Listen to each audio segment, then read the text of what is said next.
I am so glad you convinced me that the family car should be the Defender 110. It is so beautiful inside, it's so comfortable, and it just feels indestructible. Yes, it really is. I've been waiting a long time for the new model to come out. The Defender 110, I'm telling you, it's my favorite car of all times. It's my third one. You know, I have stories of going off road. The guy managed the group. He was like, "What are you doing in this beautiful car?" I'm like, "I'm going off road." He's like, "Are you sure? Because you can use one of ours." And then they look like Mad Max cars. I'm like, no, we're going to do this. And he was shocked. Wow. Well, it's great because the Defender has been reimagined for 21st century adventure, and its unparalleled off-road ability as well as its robust interior are invaluable whether you're headed towards uncharted territory or just a weekend of exploration. The Defender 110 tackles challenging surroundings with absolute confidence. The SUV conveys strength outside and in, featuring peerless technology like an intuitive driver display and an award-winning infotainment system. That's my favorite part, to keep you connected no matter where the journey takes you. Adventure is unique to everyone, and so is the Defender. Choose from the two-door Defender 90, the four-door Defender 110, or the larger Defender 130 with the ability to seat up to 8 passengers. You'll find uncompromising performance in all three. So pack up and go even further with the Defender 110. Learn more at LandRoverUSA.com/Defender. Capella University is rethinking higher education. With its game-changing FlexPath learning format, you can earn your degree on your schedule and fit your education seamlessly into your life. Imagine your future differently at capella.edu.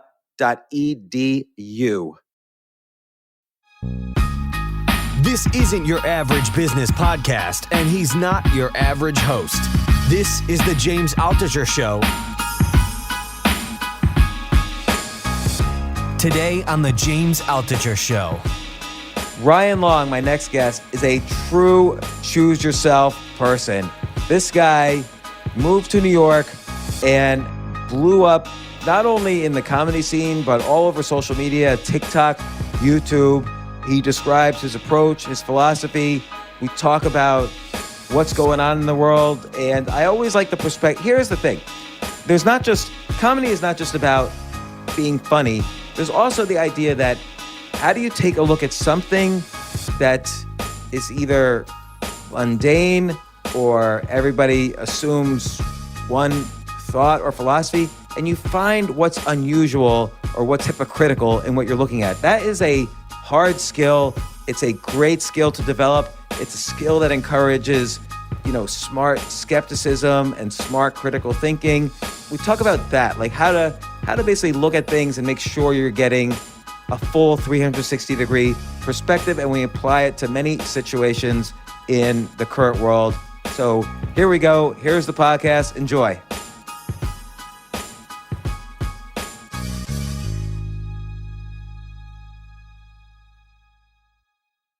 How's it going? It's all right. It's like I was going to tell you about this on the podcast, but there was a Japanese place right beside that was like they were staying open till like 3, and we were going there after the stand and stuff like that. And then they just the other day we went there and the cops came and raided it. While we were there, like 6 cruisers showed up. Yeah, it was a whole thing. Raided it for being open? Mm-hmm. And then, because these guys were keeping it open, and apparently they had like some connections. They were staying open or whatever, and then the cops just came, and we had just ordered our food, and they were just like, yeah, the whole thing shut down, and then now it's over. They're not doing it anymore. So it was the last place that was staying open. But wait, is the stand open? They're doing a patio thing, but it's like, it kind of reminds me of like in Canada with the weed stuff, where they were like, it was illegal, but then it wasn't illegal, and there was no real rules, and places they're just like, oh, I guess I'm sort of open or I'm sort of not, and that's like what it feels like in New York right now. No one really knows what's actually allowed. Yeah, no one knows, because comedy, they've also, for some reason, they basically said, even if indoor dining opens, comedy and exotic dancing are still not allowed. Like that was a rule from about like 3 weeks ago.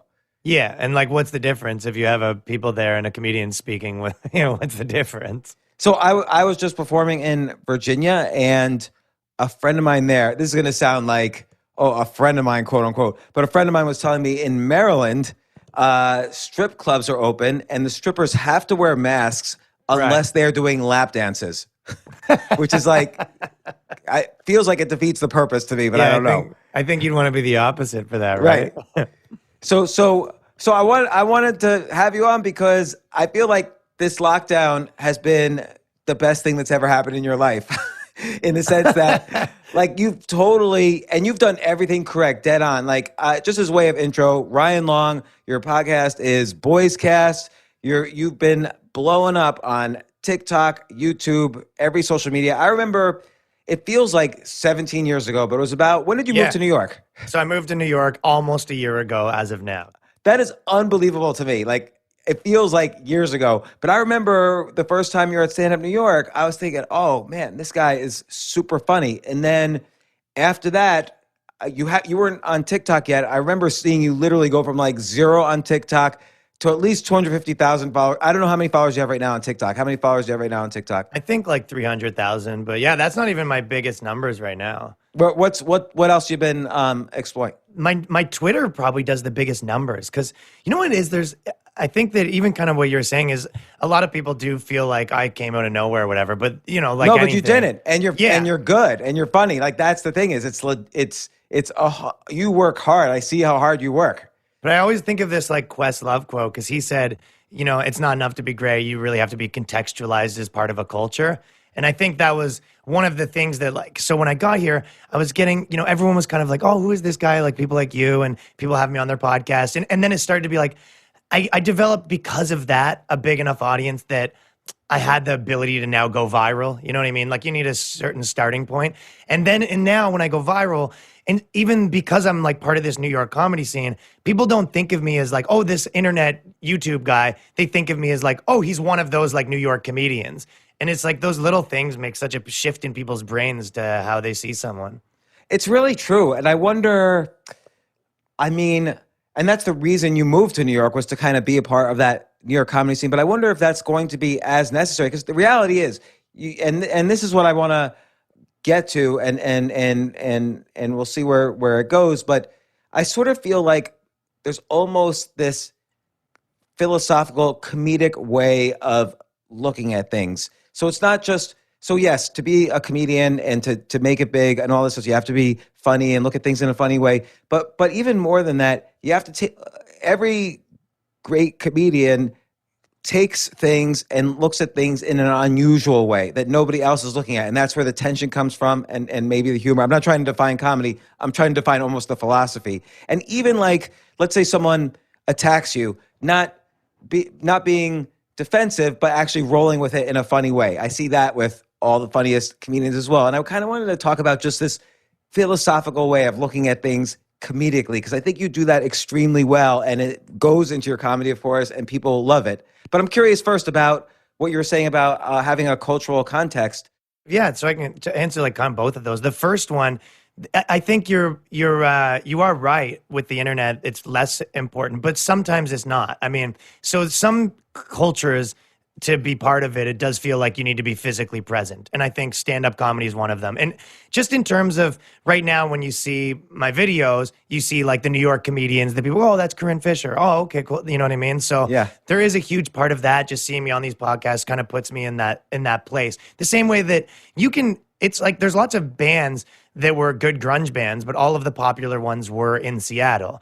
And you could be a guy in Delaware right now with a business idea for an app, but you're not going to, meet the right guy. Just the same way, if I'm here, you're at the clubs and someone sees you and they go, hey, you should be on my thing. Who is this guy? And just even for lack of a better word, like the networking aspect of if you're in Silicon Valley or Austin or one of these places, like that's where you're going to be able to meet these people in your normal lives that have those connections, right? So there is certain cultures that are internet cultures, and Twitter is one of those I see. So Twitter, it's like you can be contextualized as part of that like Twitter sphere on one of those cultures, like a voice for a certain thing without anyone kind of knowing where you are, because there isn't like a physical component to it the way that YouTube is like a network. Like all the big YouTubers are in LA and they're in each other's videos, and it's like, because when you think of the best bands, like if I think of the best punk bands, right? Even the ones you really like, you go, you think of them as like, oh, they were one of those bands. They were like, oh, one of those Yeah. punk bands. Or he's like, oh, it's one of those like kind of New York comedians. Oh, he's part of the Rogan universe or whatever. And they're all geographically similar. And maybe there's a point where you get big enough that you can ignore that. But I think for a lot of cultures, at least in your earlier stages of infiltrating it, you need to be physically there. Yeah, that's probably true. And you moved to New York, and I think like but what got you known in New York was just also that you were good. Like Yeah, if you I moved to think New so. York and you weren't that good, you wouldn't be asked back to be on stages. Yeah, that's why one of the reasons I moved to New York instead of LA is because New York was a city that you could still make a name for yourself by being great. Where it's like in LA, I could show up and be the best comedian in the world. And they're like, yeah, but Jim Carrey's here, so who cares? Yeah. You know, it's like you need to be great and more important, like you need to be famous, right? Whereas here I kind of was like, I know I have all these, I did some TV shows in Canada and all that sort of stuff, but I knew no one would care. But I also knew that I was, stand-up's real and I was really good at it. So I knew that I could kind of come here on that. And then to kind of go back to your original question about like the videos and, the interesting way of looking at things, I always think like the things that touch a nerve the best and the most accurately is when someone says something that needs to be said that hasn't been said properly yet. And I think that's kind of like what you do with your articles too, and the way, a lot of the things you do. You say something on stage or you do something, make a video and someone goes, I've been trying to say that for 100 years. And I think that's what a lot of times with art and, whether it be business or anything, a lot of people get wrong because they go, oh, it should be a meritocracy. And it's like, and then they'll say it's not because they'll point to look at this guy, how good he is, and look at how this guy, how bad it is. And you go, well, you're missing the part that the being on the cultural pulse is just as important component. Like if you were the best classical musician right now and Beethoven came right now, still no one would care. So it's like there has to be this, like a big part of that equation is understanding like the cultural pulse and being able to be kind of at the forefront of saying things where people go, I've been trying to say that. Like for my videos, there's so many people that they've probably been like arguing at parties this. And then I kind of like contextualize it in this little 2-minute thing where they just send it to someone like, this is what I've been trying to say. And it's funny. So you can post it without seeming like you're trying to make some aggressive political point on the internet. I think you hit on two things there. One is the idea of saying something that everyone was already thinking, but you really kind of almost put words to it. And yeah, there's that feeling of You like, crystallize it. Yeah, that's actually what I was thinking, but I never put it that way. Like for instance, when you and your friend, I forget his name. Danny. When you did the always Trump, never Trump.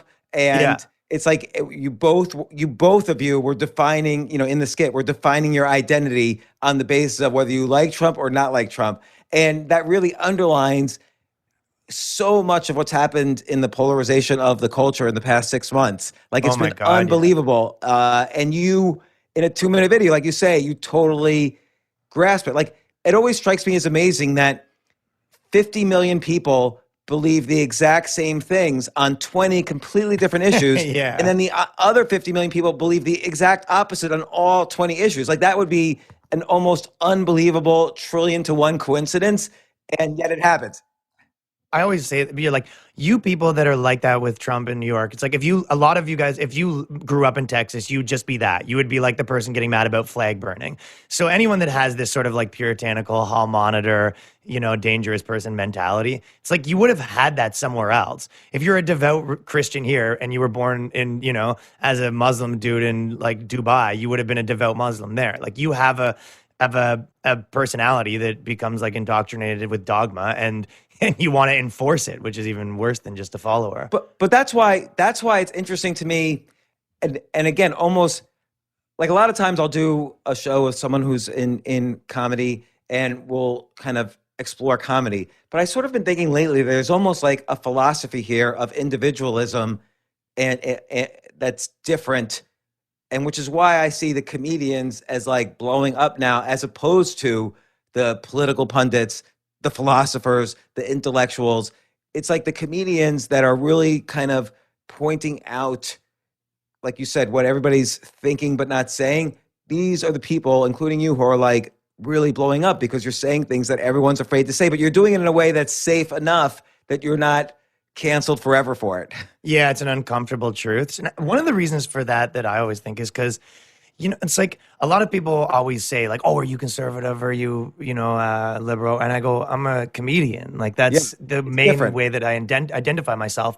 And I see like art is more important than politics, right? So a lot of people, and if I was to be a political commentator, it's very difficult to be like, "Oh, I'm just like impartial or whatever." It's like, A, how would you develop an audience? B, it's just almost impossible to be like a commentator that's just commenting on politics all day long without eventually being like, yeah, I obviously am on this side.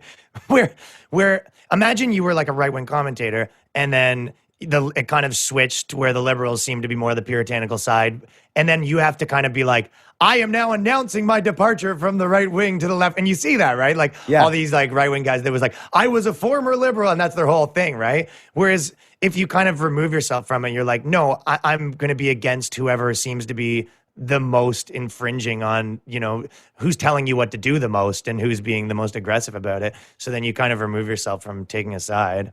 Yeah, no, it's weird because there's also a challenge, a danger in art as you develop an audience.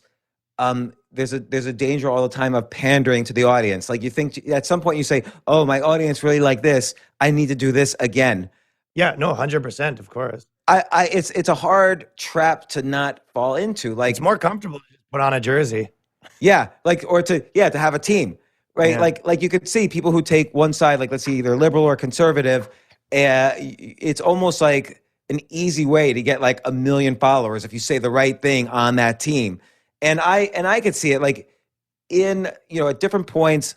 All my new followers will be liberals, or all my new followers will be conservatives. And I could easily say at this point, I'm going to Red be. meat. Yeah, I'm going to be like a Jew for Jesus who's super conservative, or I'm going to be like the most liberal, There's money to be made. Yeah. And I remember I was talking to my daughter who should not be thinking of these things at all. And she had this is going to sound horrible, but she had like a cancer scare.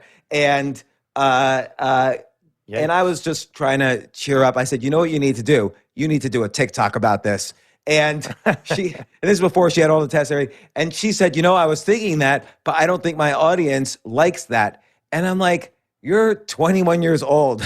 You don't have a perspective or an audience yet. Like, if you're killing yourself already by thinking about your audience at this point. But that's really true at any point. Like, you look at someone like Bob Dylan, never caved in.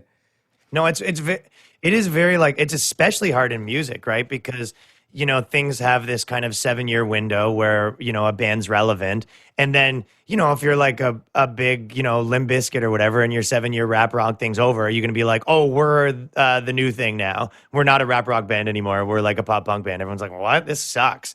And then if you keep doing the other thing and don't change, everyone's over it. So it's like, it's very different. You'd almost have to just start a new thing if you want to stay relevant in like those music, which is why they're more of a young man's game. And then I think a lot of times why you see a lot of comedians, especially people that kind of have like big Hollywood positions, or even ones that are like in radio, you find them drifting way over to their team because it just gets so exhausting to constantly be fighting that battle of like, I'm not a team. And then eventually it's like, you know what? I'm just gonna be like the right wing funny guy or the left wing funny guy, and you're like, what do we think? Okay, what are my 10 opinions? You're like, oh, this is way easier. Yeah, it is easier because it's like you said, you could in that one video about I don't mean to always go back to this one video. You had like 100 great videos, but the always Trump, never Trump. It's like you get to outsource all your thinking to someone else's perspective.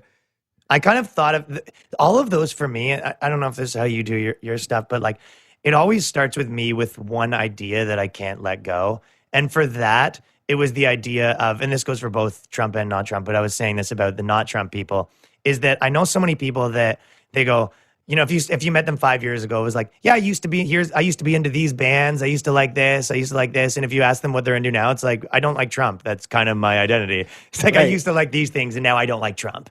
Right. And that's kind funny. Of, yeah, that was the like idea that like I just thought about forever. So I have these kind of, it will always be this one thing, and then I bop around in my head forever until I figure out kind of, I'm like, oh, I think it's like, that's how I'm going to do it. I can't let it go. It's interesting that actually because a lot of people, so after this New York City is dead forever article, for instance, a lot of people were saying like, oh, James just likes to write stuff that shocks people. And that's not really how it works. Like, because then Yeah, I don't I would think just so be on this either. treadmill of always saying like, white people are stupid, or, just some stupid thing like that's, I think will be shocking. Then you would lose an ability to think about, culturally where we are. Whereas the real roots is something's really bothering me that other people are not saying, Yeah, and exactly. formulating that. It's a contrarian stance, but you believe it. It's like one of the, another way to look at it is like, and I think this works in a lot of different ways, but it's like, what's the thing that everyone disagrees with that I really think? You know what I mean? Yeah. So it's like, it's not that I try to be shocking. It was like, I do think this. And it's that idea of like, listen to your stomach rather than, your head. I have so many kind of jokes where it's like on stage, it'll be like killing. And I'm like, I don't really think this, or I think everyone else already thinks this. Whereas like there's this other ones where you have, and you kind of feel everyone in the audience go, oh, and you're like, yeah, that's better. So Yeah. I kind of, you chase like that. It's kind of that like seventh sense you have or whatever. Yeah, no, I think that's very interesting. And I think that's the difference between, let's say, a beginning comedian and later on. And, not that I'm such an expert at what the veterans and experts. Not just comedy though. It's, it's all the same, right? It's everything. It's all, it's definitely like how I would do writing. If you're saying something that everyone else agrees with, then it's almost by definition not interesting. Someone else has already written this. They can read this anywhere. Like, I'm speaking in terms of writing, but even in terms of comedy. Oh, a joke about Tinder. I've heard that a billion times, basically the same type of joke in one way or the other. Not that all jokes about Tinder are bad, but you have to stretch to say something new. And that should be the key. I always view it with writing. I should always be at least a little bit, if not a lot, afraid of what people are going to think of me if I hit publish on this. That tells me that I'm saying something new. And I have a feeling you definitely do that on comedy, because every clip I've seen you do on comedy, there are some people who are saying, shit, either this guy's a jerk, or I can't believe he said that, or they're laughing hysterically because, like you said, you're finally saying what they've been thinking all along, and this is like a safe outlet for them to agree with that stance. Yeah, and the truth is, like, there is a bit of, it's that thing, that's the problem with the internet. It's like when there's a difference between you're hanging out with your friends and laughing and joking, and then you're hanging out with your friends laughing and joking, and there's someone there that doesn't like you. So that's the kind of thing. It's like, I actually don't think a lot of these people, like, it's not that they don't like my stuff. It's that they decided they didn't before they even saw it, because they consider like the point and the politics more important than the comedy, and they kind of view the world through that lens. And one of the criticisms is people, they think that, some of these things are sacred to them, the same way like religious are. Like, you shouldn't make fun of that because you're hurting the movement. I mean, you realize that. It's like when your article happened, it was like, it doesn't matter if it's true or not. It was just like, you shouldn't be saying these things. We should be coming together right now. You're not helping. That's kind of the gist of it, right? Right. And it's like, yeah, that may be true, like in the short term, but over like a long course of time, like shoving things down people's throats that they don't think are true doesn't actually help your movement either. And I was thinking about this with like, there's this idea that like you should have to be, the left wing's kind of holy and you shouldn't touch them. And one of the reasons why you want to make fun of them more is because of that. Like they forget they're part of the role they're playing. It's like they say these targets are off limits, and you just made them more funny. And then on top of that, the right wing now is more reactionary. So it's like, it's hard to make, it's like less intriguing to make fun of a movement that they're not really pushing anything on you. Their whole movement is just like, isn't this stuff crazy? And then on top of that, so you kind of, it's when you're making fun of some of the right wing stuff, it sort of feels like, when flat earthers came out and you like almost never met a flat earther, but you saw 10,000 articles and videos about how stupid they are. And you're like, it's like they want there to be more of these because they want it to be a crazy thing, but it doesn't really exist. So you end up kind of like making fun of like a caricature of a human.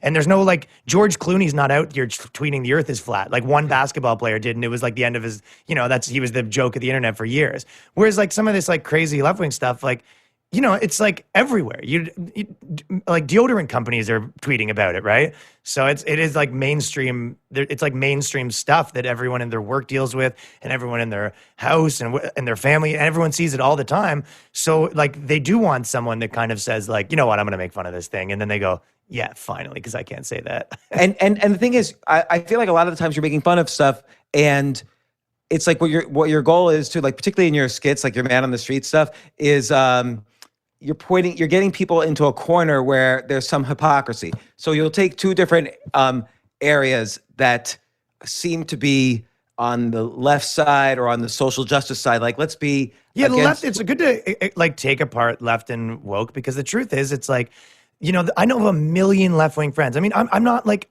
again, like I come from Canada, where our conservative party would be left of your Democrat Party. So if you came to Canada and you said, "Hey, I just support the American Democrat Party. Here's what I think," they'd be like, "You're a Nazi."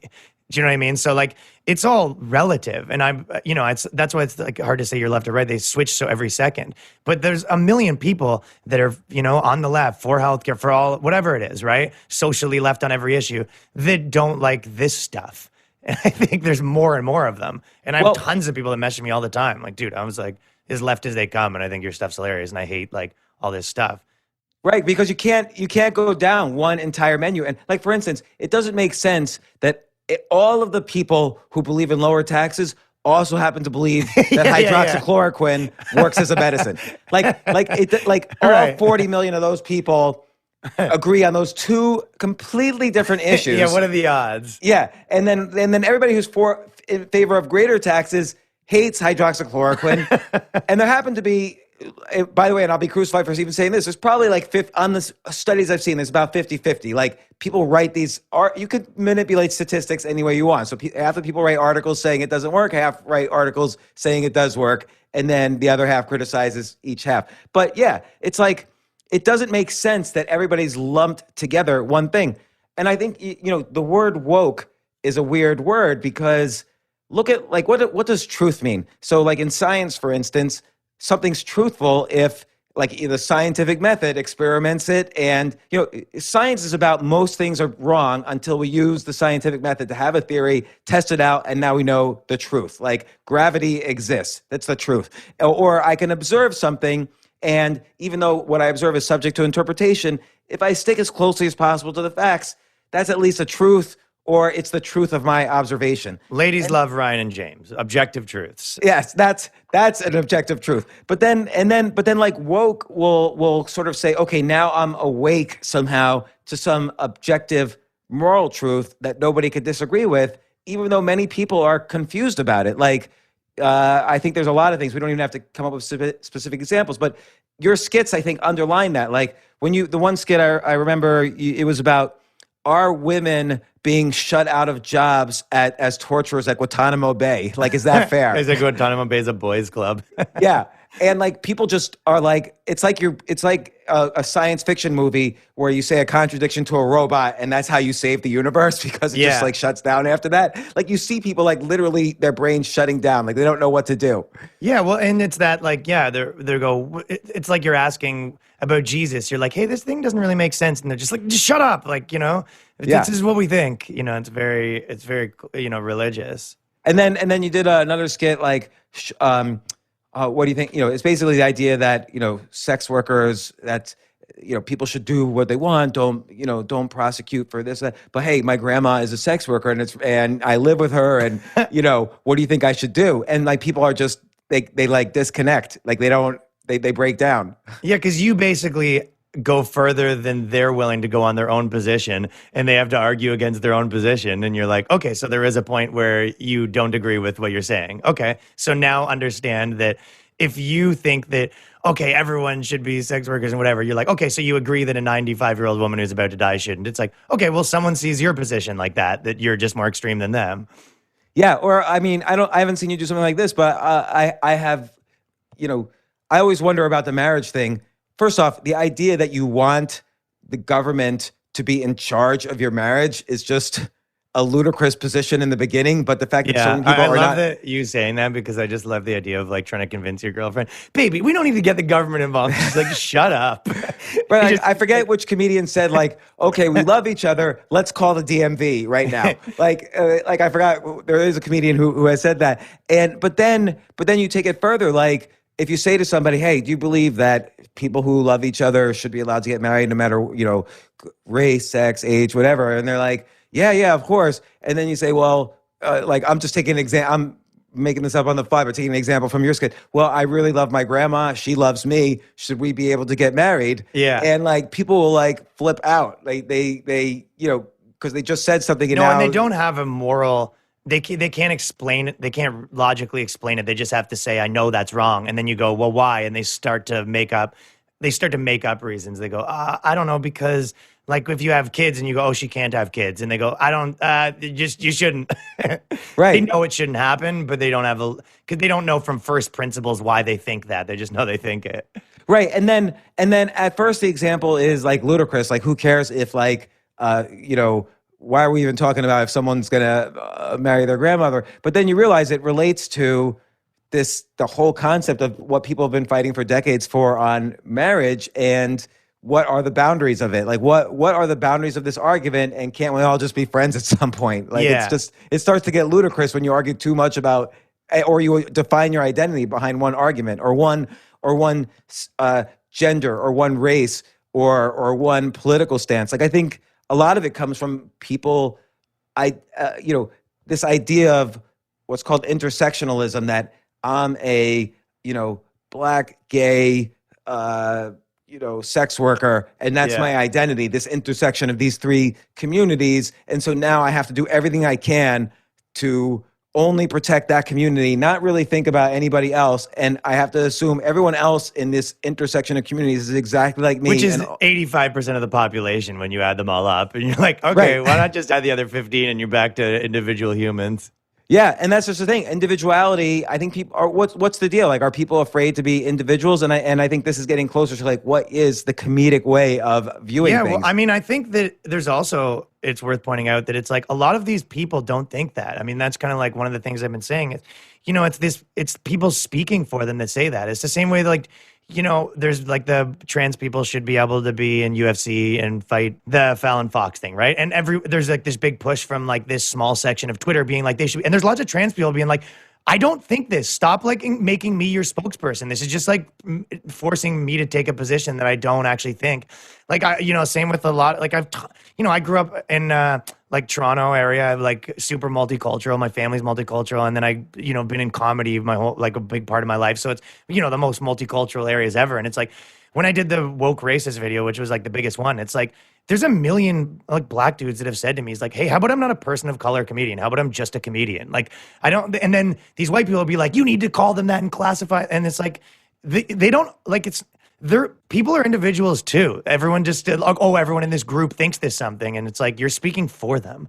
So I think that's what a lot of it is with that intersectionality. You're like, I'm going to put these people in a group and then assign them their opinions. And I think it's, maybe not attractive is the right word, like seductive almost, for people to be like, oh yeah, that is good. And there's people that are trying to help me. And then you kind of realize like, no, they're trying to help themselves. And they're kind of using you to like push some specific kind of religious agenda that they're a part of. Yeah, no, I think that's right. Like I mean, it's interesting because you could argue from a macro point of view, like maybe universally we could think human rights in every example is good and equal opportunity for all is good. Or you could think at a very micro level, like being an individual is important. And the more I cultivate my individuality, that's what's ethically good. But somehow or other, there's this wokeism. I don't even want to make fun of that because I know it's kind of like hack, and the truth is it's up to society to decide. It's like this. There isn't a universal truth for whether it should be like more collective or more individual. Like and I'm sure that's a big part of that depends on culture. Like if you took someone in a place like China where it was more the other way and they came here, they might say, I liked it better there, right? And that's like a negotiation between society. But I think they want to skip the part where they have the negotiation and then you just accept it. And I think that's where people go, well, no, like America's a fairly like individualistic society, for example. And they're like, yeah, we're just going to not do that anymore. And we're going to do this other thing. And everyone's like, we don't like that. And you're like, well, you're wrong. And stop talking about it. And it's like, well, no, this is like a negotiation. It's like if you're in a relationship and someone comes home and they go, we're not going to stay up till past 7 anymore. That's what we're doing. And you go, why? And they go, no questions. And that's what it feels like. Like, and because I think it went from theory to practice. So Yeah, like it pretty used to be like quickly, it used to be like theory that academics could argue, but now it's like, okay, if we're not all behaving in this way, then everyone else outside of it is canceled, or cancel culture is almost like a dead word, but like, Yeah, I hate using the buzzwords too. Like, I kind of yeah, know where you mean on that. you're just not a good person somehow if you don't agree with the common consensus on, if you're not this identity, then you need to shut up and you need to fall in line and whatever. Like it's You don't, but yeah, they get mad about it or whatever. Yeah. But I think the truth is, and like that's why I keep trying to sort of even say with my videos and my podcast, and it's like, honest to God, like most people don't think this. That's the crazy part of it. It's it's like that part where 60 years ago, or in a lot of places, or where everyone has to pretend that they think something because that's like the orthodox view. And then every time, behind the closed doors, they're like, yeah, you just have to go to church. That's what it is. And I think I do comedy clubs. I was 3 nights a week or 3 shows a night for the last 7 weeks. And you go to this, audiences, and they're fine. They're just normal people. Everyone's just, they go, yeah, you got to say that or you get in trouble. Like most people don't care that much. Everyone's not an activist. And once they started to be forced to be, it kind of even made them more mad, So most people are just like normal people. And then other people are speaking for them. Cause I'll do comedy a lot of times. And me and Aaron Berg did this video, and there's this idea that people will be like, oh, sorry that your like edgy comedy isn't working anymore. And it was like, we actually both kill. Like the comedy work, this video is currently going viral, and I do very well in comedy clubs and have for a long time. The problem is you're watching it afterwards and saying you don't like it. But the audience loved it. Like I remember with Shane Gillis, they wrote an article being like about him being the worst or whatever. And it's like, yeah, but you forgot to mention the part where he killed and everyone loved it. There is something to be said about like, what's the philosophy of what brings people together? And that's, when you're joking around with your friends and there's someone, they go, oh, don't talk about him because it's whatever. And you go, okay, so everyone's joking around and you kind of exclude him. Like, like when I talk about like, there's a lot of Indians in Toronto, and I have like lots of stuff making fun of like Indian culture and stuff like that. Who loves it the most? Indians. Like they message me being like, I loved when you talked about that. Like do that more. Like, dude, they bring their friends because they're like, oh, this guy does like Indian jokes and stuff like that. So this idea that like, that actually brings people together more than when you kind of like separate people by groups and tell them one's right and one's wrong. So there's also like inherent flaws in that idea that this is tearing people apart or it's the wrong one. It's like, I don't know. That's not been my experience with like a group of friends, is that when you're joking around, people want to be like, oh, I'm the guy you can't make fun of. Yeah, like let's say a friend of yours gained 100 pounds over the summer. You're going to make fun of him for doing that, whether or not it's politically correct or not. Like it's really aimed for him, your friends. It's calling out literally the elephant in the room, and that's that. Yeah. So what's the Aaron Berg video? I haven't seen it. Comedians against comedy. So I did a video, like a bunch of comedians that like are, because, I said this, but when I've had a lot of, I guess to some degree this would happen to you too, but when I did that video, it's like, again, like 99% of the is positive, but you kind of end up focusing a little bit too much on the negative. But believe me. Yeah. And especially when it ends up being like someone but what I said was, I go, 99% of the people that, got mad at what I'm doing work in the entertainment industry. And it was like every normal person was like, oh, dude, that's so funny. And then you see like comedians being like, this is wrong. And it was like, what is this right now? What's going on where there's this certain class of people in entertainment that kind of have, power and a voice that are telling other people what they like and what they don't like. And that's kind of, you see that in TV. It's like every network's kind of going to places in the world and saying, hey, this is what you guys like now. And they're like, no, it's not. And they're like, well, too bad. That's what you get. And I think, they're trying to manufacture the answer and then work backwards on how to get it.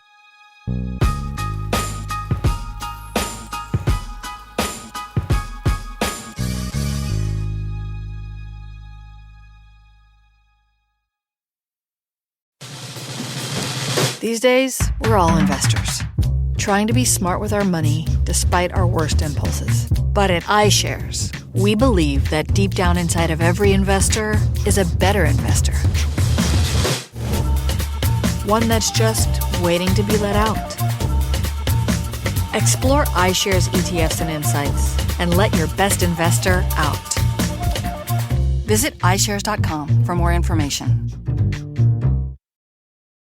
You know what I love about fantasy sports is that even though I'm not going to be a great basketball player or a baseball player or a football player or whatever, I feel like I get to participate and make decisions and use my knowledge of these different leagues or these different sports to compete. So it's like I can pick my team or I can pick my favorite players, and I could use my knowledge to make predictions and maybe even make money. So with the basketball season here, you can now pick combo projections across football and basketball from the Specials League on Prize Picks. This is a league created specifically for combo projections that include two or more players from different sports or leagues. Want to play alongside some of Prize Picks' favorite players like rapper Meek Mill and comedian Andrew Schultz, who's also been a guest on this podcast, and I've been a guest on his? You can now find community plays under the promos tab of the app to view entries for some of the biggest names in the Prize Picks community each week. Look, Prize Picks even offers a reboot policy so that your entries stay in play even if one of your players gets injured. For football and basketball games, if you have a player who exits the game in the first half and does not return in the second, that player is rebooted.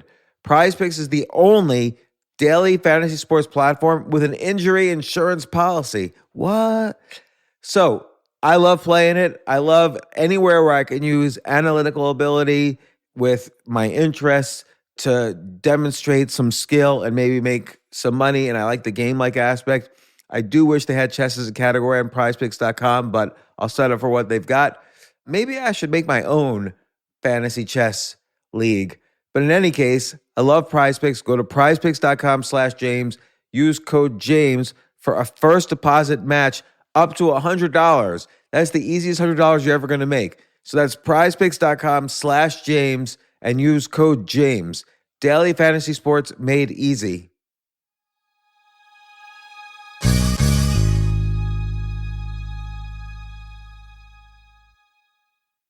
The future of learning is definitely online. Like, it's such BS that you have to spend $200,000 or take $200,000 in loans and go to some fancy school when it's useless. It doesn't guarantee you a job. Most employers, including me, do not care about degrees or grades or anything like that. We want to care that you love what you're doing, that you know what you're doing, in some cases that you have experience or that you're willing to learn. But people in general love learning and are curious. Like, the key to success is curiosity. And I think masterclass.com is the perfect model for online learning. I'm really happy they're sponsoring this episode. If you're going to give a gift, give the gift of learning. Masterclass makes a meaningful gift this season for you and anyone on your list, because both of you can learn from the best to become your best, from leadership to effective communication to cooking. Let me tell you some of the classes I've taken. I've taken comedy from Steve Martin. I mean, can you believe I can take a class from Steve Martin on comedy, or Judd Apatow, my favorite comedy director? I could take an actual class from him on writing. Wolfgang Puck on cooking. Dan Brown on writing, or Judy Bloom, who's been on this podcast, on writing. By the way, Wolfgang Puck also has been on this podcast. It's such a pleasure. I try to take classes all the time from masterclass.com.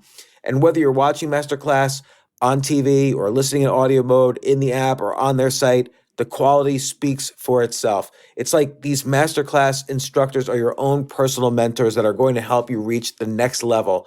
How much would it cost to take one-on-one classes on comedy from Steve Martin or on chess from Gary Kasparov? You just wouldn't be able to do it. But it would cost hundreds of thousands of dollars.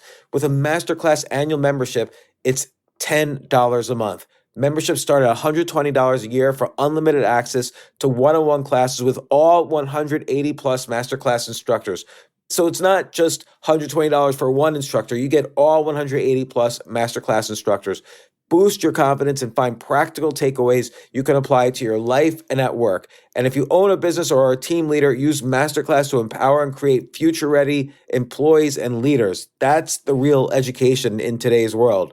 So this holiday season, you can give one annual membership and get one free at masterclass.com/JAS. JAS, of course, stands for the James Altucher Show. So right now you can get two memberships for the price of one at masterclass.com/JAS. Masterclass.com/JAS. Offer terms apply.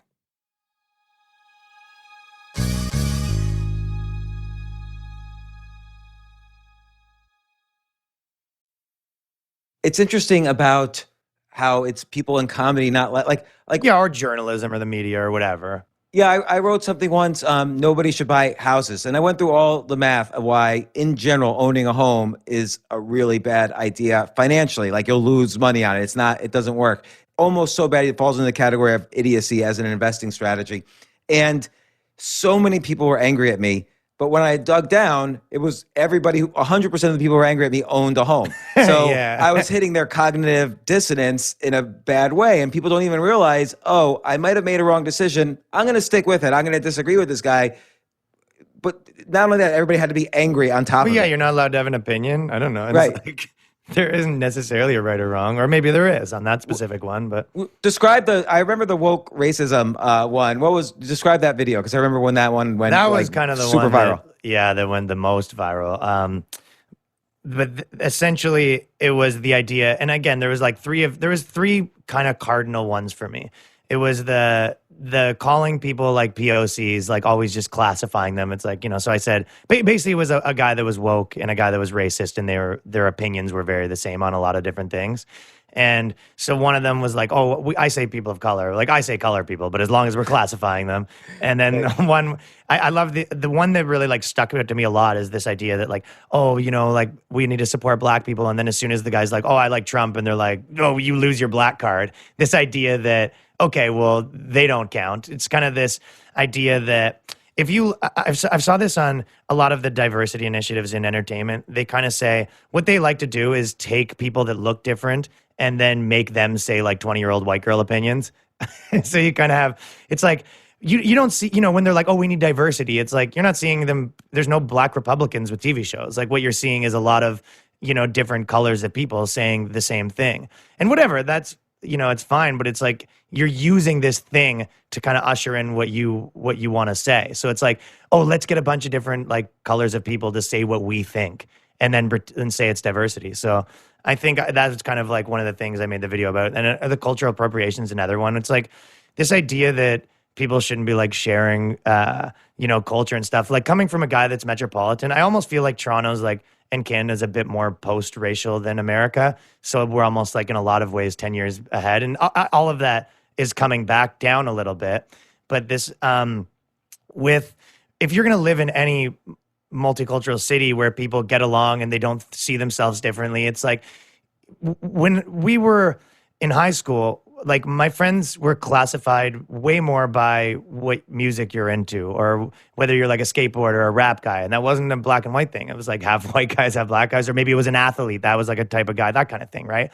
And race was like very not a part of it. The same way in the UK, you see way more interracial marriages. It's way more like a class thing. Like it's sort of like that in Toronto. So this idea that like race is everything and people shouldn't share their thing, it's like it's just like a regressive way of thinking. And it's like, even if you don't like it, because I know there is this idea where it's like, okay, well, when you have rap bands for, rap groups or whatever, you're kind of saying like, well, white people are coming and taking the money. It's like, well, first of all, a lot of times that doesn't happen. And that's why you have a lot of big rap billionaires, because the industry is always late to catch up to trends, right? So it's and a lot of times that's not what happens. They miss it, especially these days.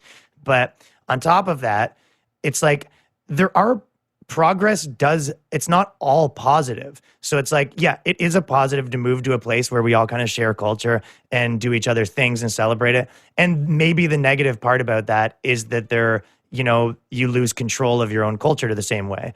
But, if you would argue that like, okay, well, let's keep everything the same and you have your culture and I have my culture. And it's kind of that idea where, you're classifying people again. And I had the racist thing where it's like all white people are racist. And the racist guy's like, I just kicked out of, even if you have a black girlfriend, you're still racist. And the guy's like, well, I just kicked a guy out of the organization for having a black girlfriend. But if you can promise me he's racist, I'll let him back in.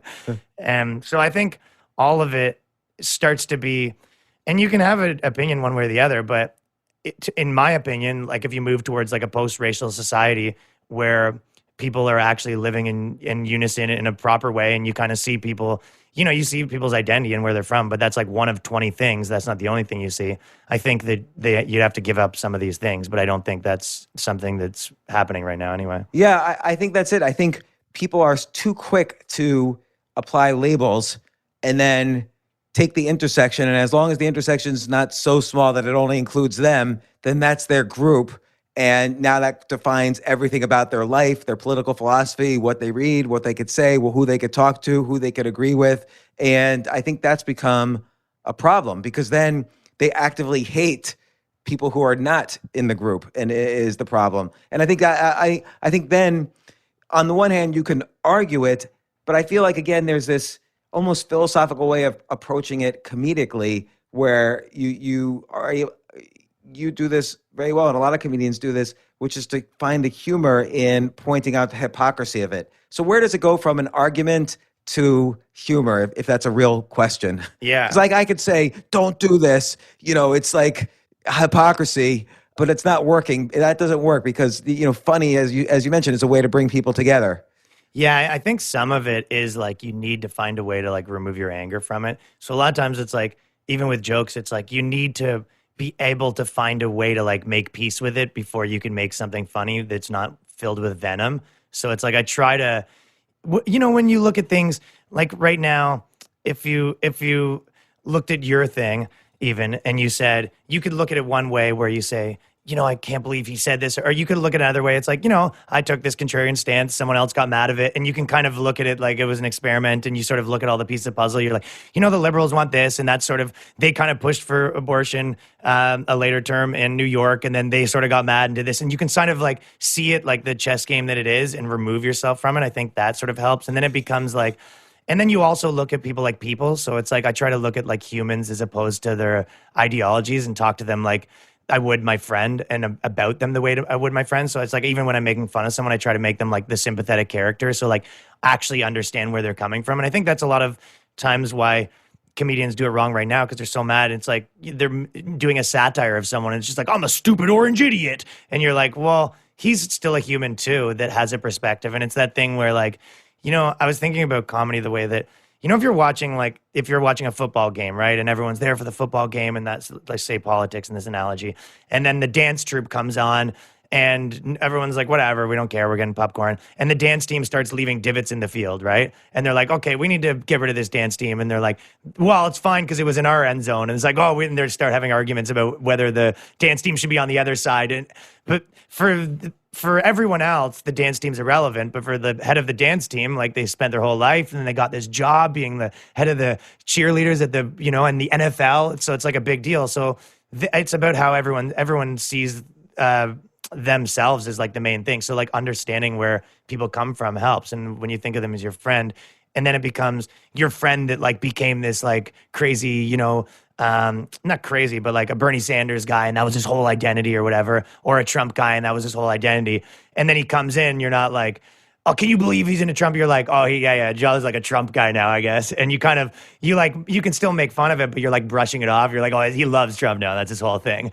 And it becomes like you're treating it like a friend as opposed to an enemy, and you understand people where they're coming from. Yeah, that's a good point. That's sort of like rising above the debate.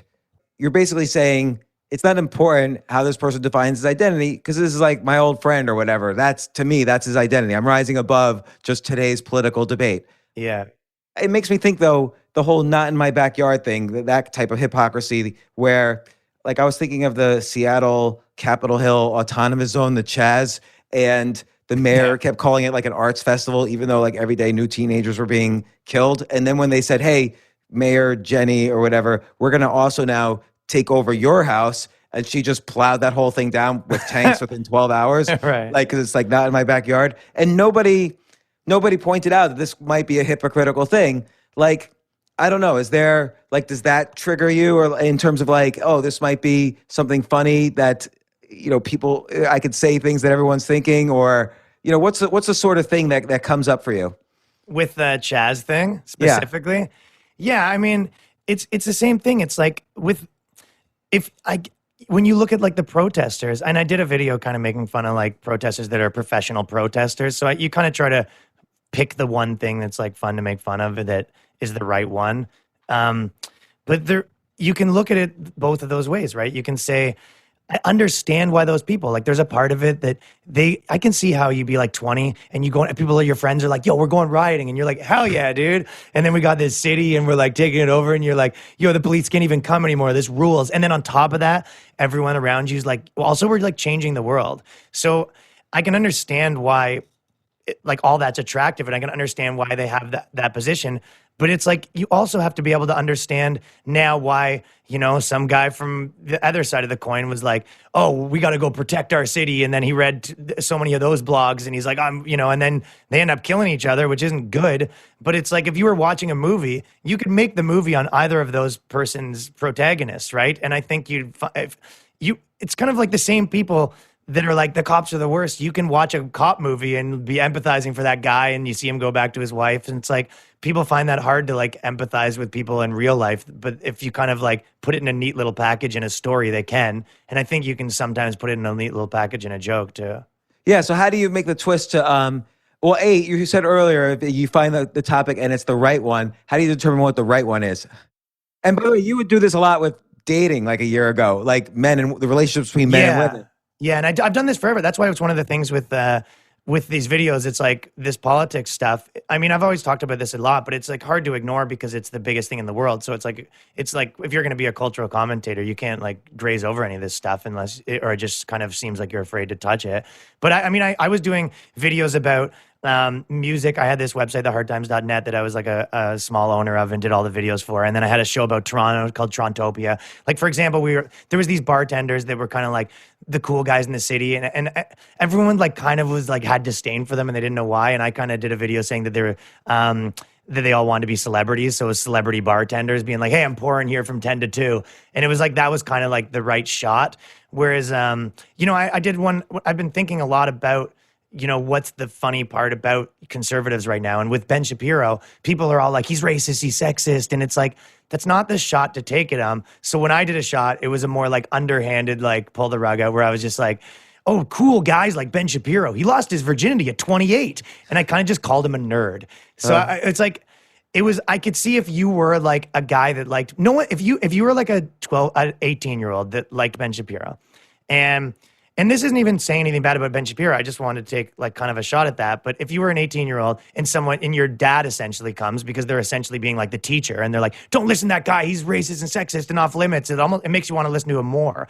But if someone's kind of like, that guy's kind of a loser, and you actually respect where it's coming from and it doesn't seem like it has ulterior motives, I think that kind of is a funner, it's a shot to take because it works. And people are like, they'll still leave like thinking about that. Like, yeah, it was kind of, the next thing he does dorky, people will be like, yeah, that was kind of nerdy or whatever, right? So I think it depends on what you're talking about and like what's a shot that people will kind of leave being like, it's a lot of times it's about nailing it. Like, I've talked about this before, but if you have a friend and everyone's like, that guy's amazing, and you're like, what? And he's just average, right? And you end up arguing against him. You're like, Chad, he's all right. And then you're arguing against him. You're like, oh, Chad sucks. Like before you know it, it's like with your chick or something, right? But if she said, this guy's the worst, and you'd be like, he's not that bad. And she's like, I hate him. He's terrible. And you're like, I don't know. He's kind of funny. That all of a sudden you're arguing for him, right? So a lot of times people, it's that you're mad or not mad when you feel like they didn't get it right. So a lot of times if you like even the playing field with like nailing it right on the head, it kind of like removes that anger. Yeah, and it's like when you put it as suddenly you're in this point where you're defending this person that you didn't even care about. Like suddenly you're defending this position. It's not even really that important to you, but it's important to them. And so they're calling you out by not taking it as seriously as them. So now you have to defend it almost as seriously. That's sort of what happened to me with this New York thing.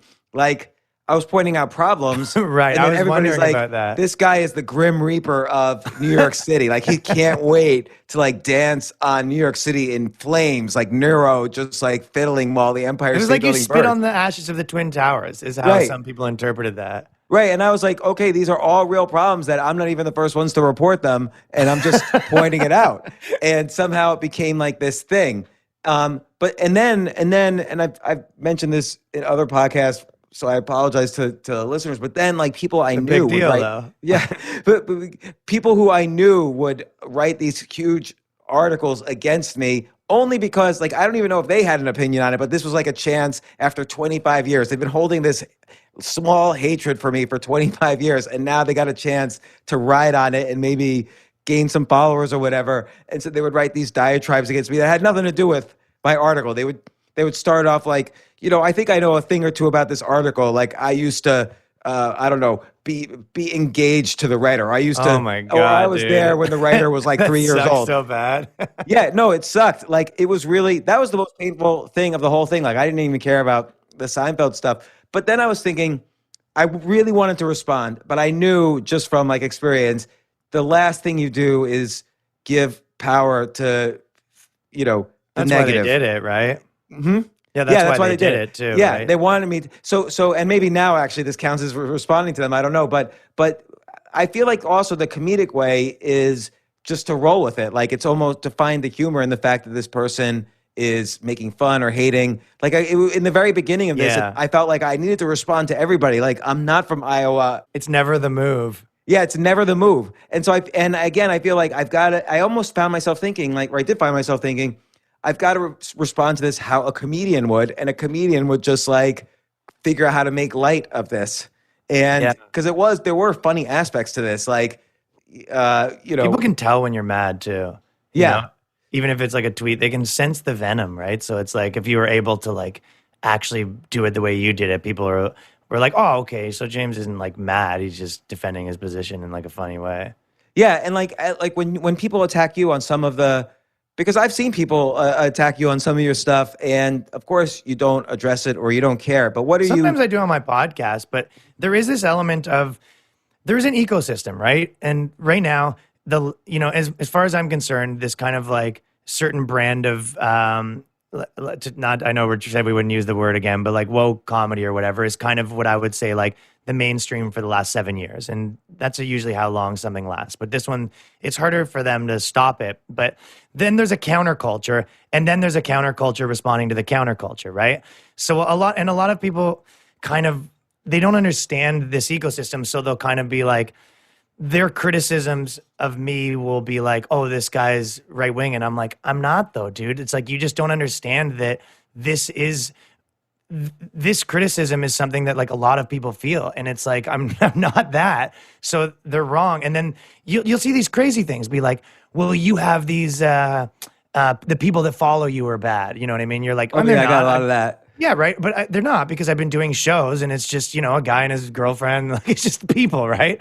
But the funny parts about like arguments like that is like, when you say that, first of all, it's like not really true. Second of all, so are everybody's. Like if you're the left wing whatever comedian or whatever, like someone that's like an activist, you have people on your thing saying we should hang landlords, for example, all the time. I know tons of people. They post that meme like all the time. It's like, oh, we should hang landlords. Oh, contrary to James's advice, like I'm a landlord. So I go, do your fans want to kill me? Like, is that a death threat? And you go, oh no, they're being hyperbolic. I go, okay, well now extend that the other way, because a lot of people on the internet are 14-year-olds trying to be funny. So it's just like, again, everyone can kind of see it one way and not the other way. Yeah. So how do you like for you? How do you? I feel like if you just argue like I'm not a bad guy, that's useless. So you have to kind of like roll with it somehow, and like you say, extend it to the point of absurdity. Like roll with the pendulum and take it to a point of absurdity to kind of find the humor in it. I haven't done that because there is that. I mean, it depends on what you want to do, right? Like I'm doing a video every week and I'm podcasting and I'm doing shows. So I don't have the time to be arguing on Twitter to build. Like a lot of people build their careers through controversy, and I don't really want to do that. And I also don't want to be like an internet arguing about politics guy, because that's not really what I want to do. So it's like almost no point in dipping my toe into something that I'm not trying to be great at. If I'd said like, yeah, I'm going to be this guy, but I don't like to just sort of argue every now and then when, because it takes up your time, it takes up your headspace. And I'm a little like you, where it's like, I'm able to let it go. But when it's someone that it's annoying. But the one thing that I've been able to rationalize in the last little while is understand like what their point of view is and understand why they think that. And with some of the people that, in the entertainment industry that you could tell they don't like what I do. One of the reasons for that is if you are part of the, the mainstream corporate ideology, let's say, right? And then here's a list of things that you have to like. Here's a list of things you have to like. Here's the off-limit topics. And then someone else kind of breaks the picket lines and says, yeah, I'm just not going to follow any of those rules. And then it does really well, and people are liking it, and it's doing really well. From a comedic perspective, it's like I'm cheating almost, right?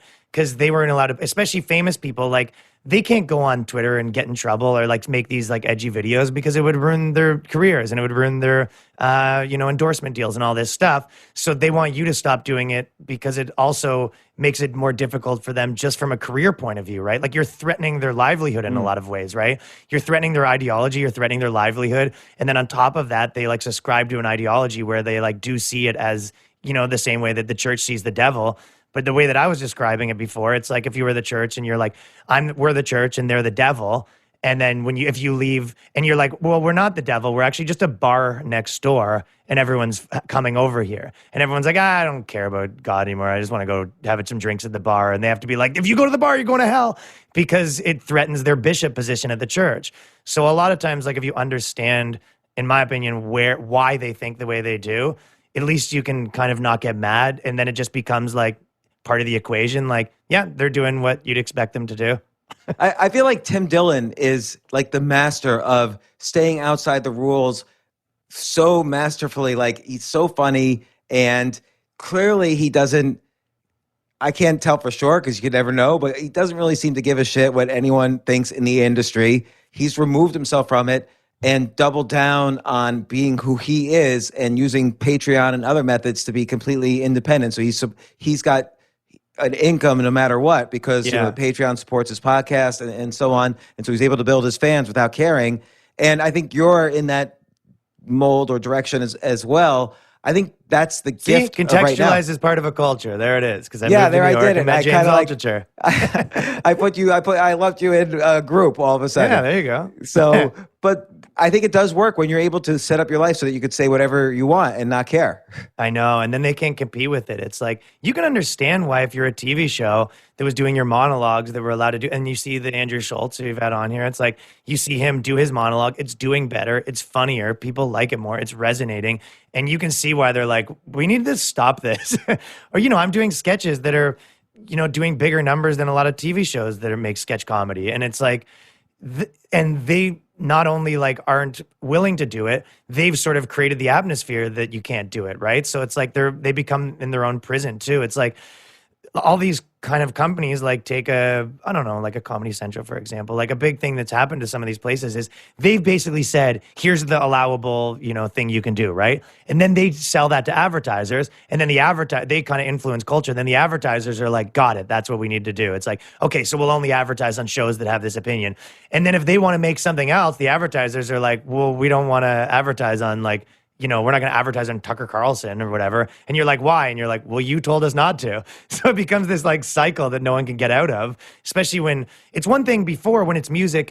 I've talked about this before too, but it's one thing when it's music and you're like, oh, or art. And you're like, oh, we're not into like avant-garde stuff anymore. We're into this new contemporary type of art. And they go, okay, I guess we can shift that. And you go to people and you're like, we're changing from hipster stuff to this new thing. And everyone goes, and they slowly shift and whatever. Maybe people will fight it. But it's another thing when you tell people like, hey, if you do this other thing, you're like sexist, racist, and like a bigot. And then you come in the next week and you're like, hey, this thing's like kind of popping off. We want to do some shows of that, like back to what South Park was. And you're like, I mean, what, we're going to just start making racist shows? And they're like, yeah, you know what? Forget I said anything. Let's just keep doing this. Like, how would you ever change that ship when you've like put all these like labels on what just normal people, like what South Park was doing or what just normal conversations people have in their normal lives of all, races and genders? I wonder though if that is going to be like right now during this lockdown, I fully made the switch from my casual entertainment is no longer, oh, what sitcom should we watch, to, hey, let's just turn on YouTube and watch YouTube videos because the entertainment is just better. And what I sort of think like this media, like traditional media, and I know that this is almost like a cliche thing to say, but it's really more true than ever. It's going down for these reasons. And not because it's woke or whatever, but because there's a list of rules, whereas people want to listen to people who are authentic.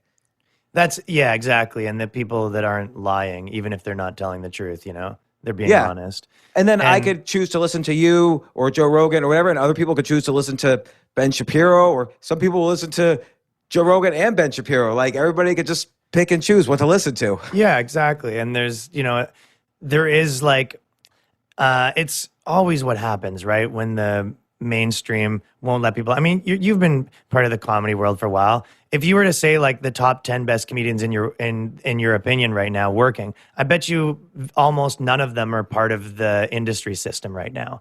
And when Yeah, you in fact, looked at a few of that, them are kicked out of the industry system, and the rest of Right. them are not part of the industry system. so if you looked at any other business and you said, hey, we're going to be a venture capital firm in Silicon Valley, or what's an angel investment firm, and you're like, but we're not going to be able to invest in the top 10, new up and coming places because we don't agree with them. You'd be like, well, this is a recipe for, disaster.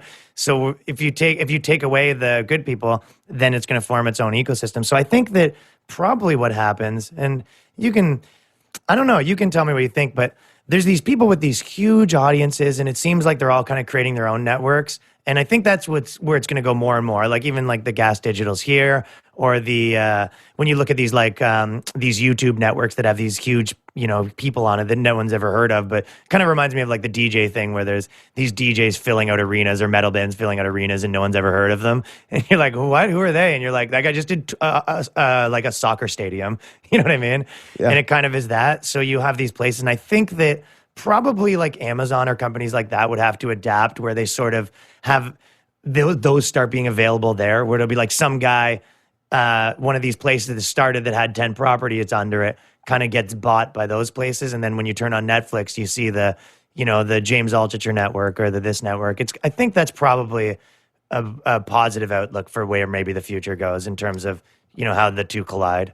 Yeah, and like I guess I've seen that in two directions. Like you look at Sebastian Maniscalco, he wasn't in any TV shows, wasn't in any movies, but built up through touring. So he was able to say, he had his audience, was able to say whatever he wants, and suddenly he's on the Forbes list of the richest comedians out there. Yeah. Because he just built up without media. And then the flip side is you look at someone like Sinbad. All right, so this guy was like the biggest comedian in the world in the Sinbad. 1990s. Yeah, there was nothing wrong with him. He was great. And then you ask, like, well, where did he go? Like, is he dead? Like, what happened to Disappeared. Sinbad? And Magic trick. but he's probably still making like, let's say, $20,000 a night touring. Yeah. And he does do Las Vegas, and he'll still sell out like huge theaters, maybe not stadiums, but huge theaters. And he could just keep doing that because he doesn't really need like There's more of 100 a billion people. premium now, though. I mean, and that's why back in the day when comedians got big sitcom deals, they sort of stopped doing stand up because they can't really, they don't want to get caught doing the thing you're not supposed to do, right? But I think that doesn't exist now because it's this idea that there's all these like comedians and that are sort of a certain way to get popular, that made a lot of noise and said a lot of things to get popular. And then they kind of they're like, oh, but now I'm big and I understand that you're not supposed to say those things. And I look back at what I do. But it's like, we don't really allow people to sort of have like a redemption arc right now, right? So a lot of these people, I can name like 5 or 6 people that if they got a big deal, like tomorrow the front story would be, about something they said that's bad. And they don't have that like legacy appeal that allows them to be like, wow, that was 10 years ago, because it was yesterday. So I don't really know how we reconcile that in this scenario. How would you reconcile? Like, let's say someone came to you and like, Ryan, we need to give you like a late night show on CBS. Well, there's a big premium. I mean, the problem is it's like that. It's like I have so many friends here that are making like millions of dollars, and they're doing really well, and they're very successful. And then you go to these networks and they're like, hey, we'll give you $400,000 a year to make a show, and that'll be your whole life for the next year. And then there's a good chance you kind of get canceled and it ruins your life. And you go, how is this better again? Exactly. Like, explain to me why this was better in my life. And that's why you see the same way that when you get involved in a company late as opposed to early, that's why when Spotify got involved in podcasting, they just had to drop a huge bag of cash off at someone's house, right? Like if you get involved too late in the game, that the only way to get involved is to drop a huge pile of cash off because they don't need you anymore, right? So I think that's kind of the case. It's like probably they'll get involved late and just have to drop big piles of cash because the infrastructures will all be created without them, which is true. I mean, I have a system that I make a good living without anyone, and a lot of my friends do. So if how are you making? What's your sources of income right now? Probably the biggest. Well, the biggest will be touring when it comes back. But in terms of there's like a Patreon, but like the YouTube money does really well. There's like big brand deals. Like I might make an independent movie There's lots of like royalties for all different things. Like there's, like 10 or 15 different things that all come in, and it all adds up to you're doing well. You know what I mean? Like kind of probably a lot better than I was doing working in like traditional television in Canada. And I like it better, right? That's like the reason I moved here. So it's not that I wouldn't do it, but it's like one of the things that whenever I'm talking to networks and agents now, like one of the biggest things I'm asking is like, how do you deal with like controversy? Like what would happen if someone was, they went through my Twitters or whatever and said, we don't like this thing he said, he's the problem or whatever. Like, what would be your response to that? And I remember one of the guys made me laugh because he was like, oh, obviously we'd stand by clients. Like, I mean, if you said something super like racist or sexist, obviously not. And I was like, yeah, that's what I'm asking you about. Like, that's what they're going to say. It's like, if they say that, like, what would you say? And what did he say then? He kind of just like backed, like you just realize it's more like that was telling enough to understand his position that I didn't have to ask anymore. Because it was more just like, okay, you don't care. Like a lot of these people, they don't care. They just know these are the rules. And the answer is yes, I'll throw you under the bus because we don't care. So I always try to piece together the Ryan Long method. So it seems like you'll take like, whereas like, let's say take Jerry Seinfeld as an example, as a positive example. He'll take something really mundane like Pop-Tarts and find the unusual in it, or going out for a night in the town and find the unusual in it, which is that as soon as we go out, really the only thing we're thinking of is how fast can we get back in. That's the hidden truth. And he'll make a joke out of it. So you'll take like some high stakes idea. So like, okay, right now, let's say everybody's talking about, the relationships between men and women and what's fair in a relationship, or everyone's talking about wokeism and what objective truth is in terms of what category you belong to. So you'll take some high stakes thing that's happening currently in society. You'll find something that either bothers you or is unusual about it, like where the hypocrisy might exist. Yeah, and then I'm gonna skip a step. Then you'll basically you'll find the twist that exposes the hypocrisy, and you'll make a video or come up with a joke about it. But how do you find the twist that exposes the hypocrisy? I think that there's like, those are the strokes of genius where you have that, not genius, but like when you have like all the connections kind of come together and you're like, something just happened. So those are like kind of rare. But yeah, it's almost a lot of times to add to that equation is a lot of times I like to satirically take other people's stances to like ridiculous ends without having logic flaws. You know what I mean? So you're like, I'm taking your logic to a terrible place, and there wasn't really like a flaw anywhere there. Like a simple example, very simple example would be like, no, I agree with feminism because I do think women should be paying for things more. You know what I mean? You just find those little things where you're like, no, I support what you're saying. There's these like little, you can think of a million of them, but it's like, the other day that was making me laugh, the idea of like, a white, like a black dude I know was kind of posting. He was like, what we need to do is, us black people, like we kind of need to stop killing each other or whatever, something like that. And then I thought just the idea of a white guy being like, dude, my dad was just saying this. Couldn't agree more. Like, it's like, obviously that wasn't for you, but just like ignorantly sort of like being part of their thing and like thinking it's for you. Like, I agree. Yeah. Women should pay more. And they're kind of like, that's not what I'm saying. And I'm like, I don't know. What are you saying? I'm trying to listen. You're just sort of pretending to be an idiot that doesn't kind of understand their logic and taking it to the wrong conclusions. Yeah. Like the almost, clueless narrator is like a good theme, I think, in comedy. Like, I'm just clueless. Isn't this what you were saying? Like, kind of like having that approach works really well. Like, it reminds me of some things like, Jim Gaffigan sometimes, like just being clueless about, of course I'm a good father. Whatever, and he'll say something horrible about being a father and yeah, exactly. So I was kind of, here's like one that I was doing a lot. Like I was saying that, it was a joke that like, the first part of it was that me and my I have a friend who's in a progressive relationship. He's taking his wife's last name, but he wants her to take his first name. Like they're both going to be Doug Smith. Like the idea of like super father. And I was like, he will be breastfeeding that child. And I did this whole thing about how the dad was breastfeeding, and you guys are, you guys just don't get the future kind of thing. But which was nothing. But then the kind of big thing at the end, which is your classic, just like going against the grain thing. But I said that.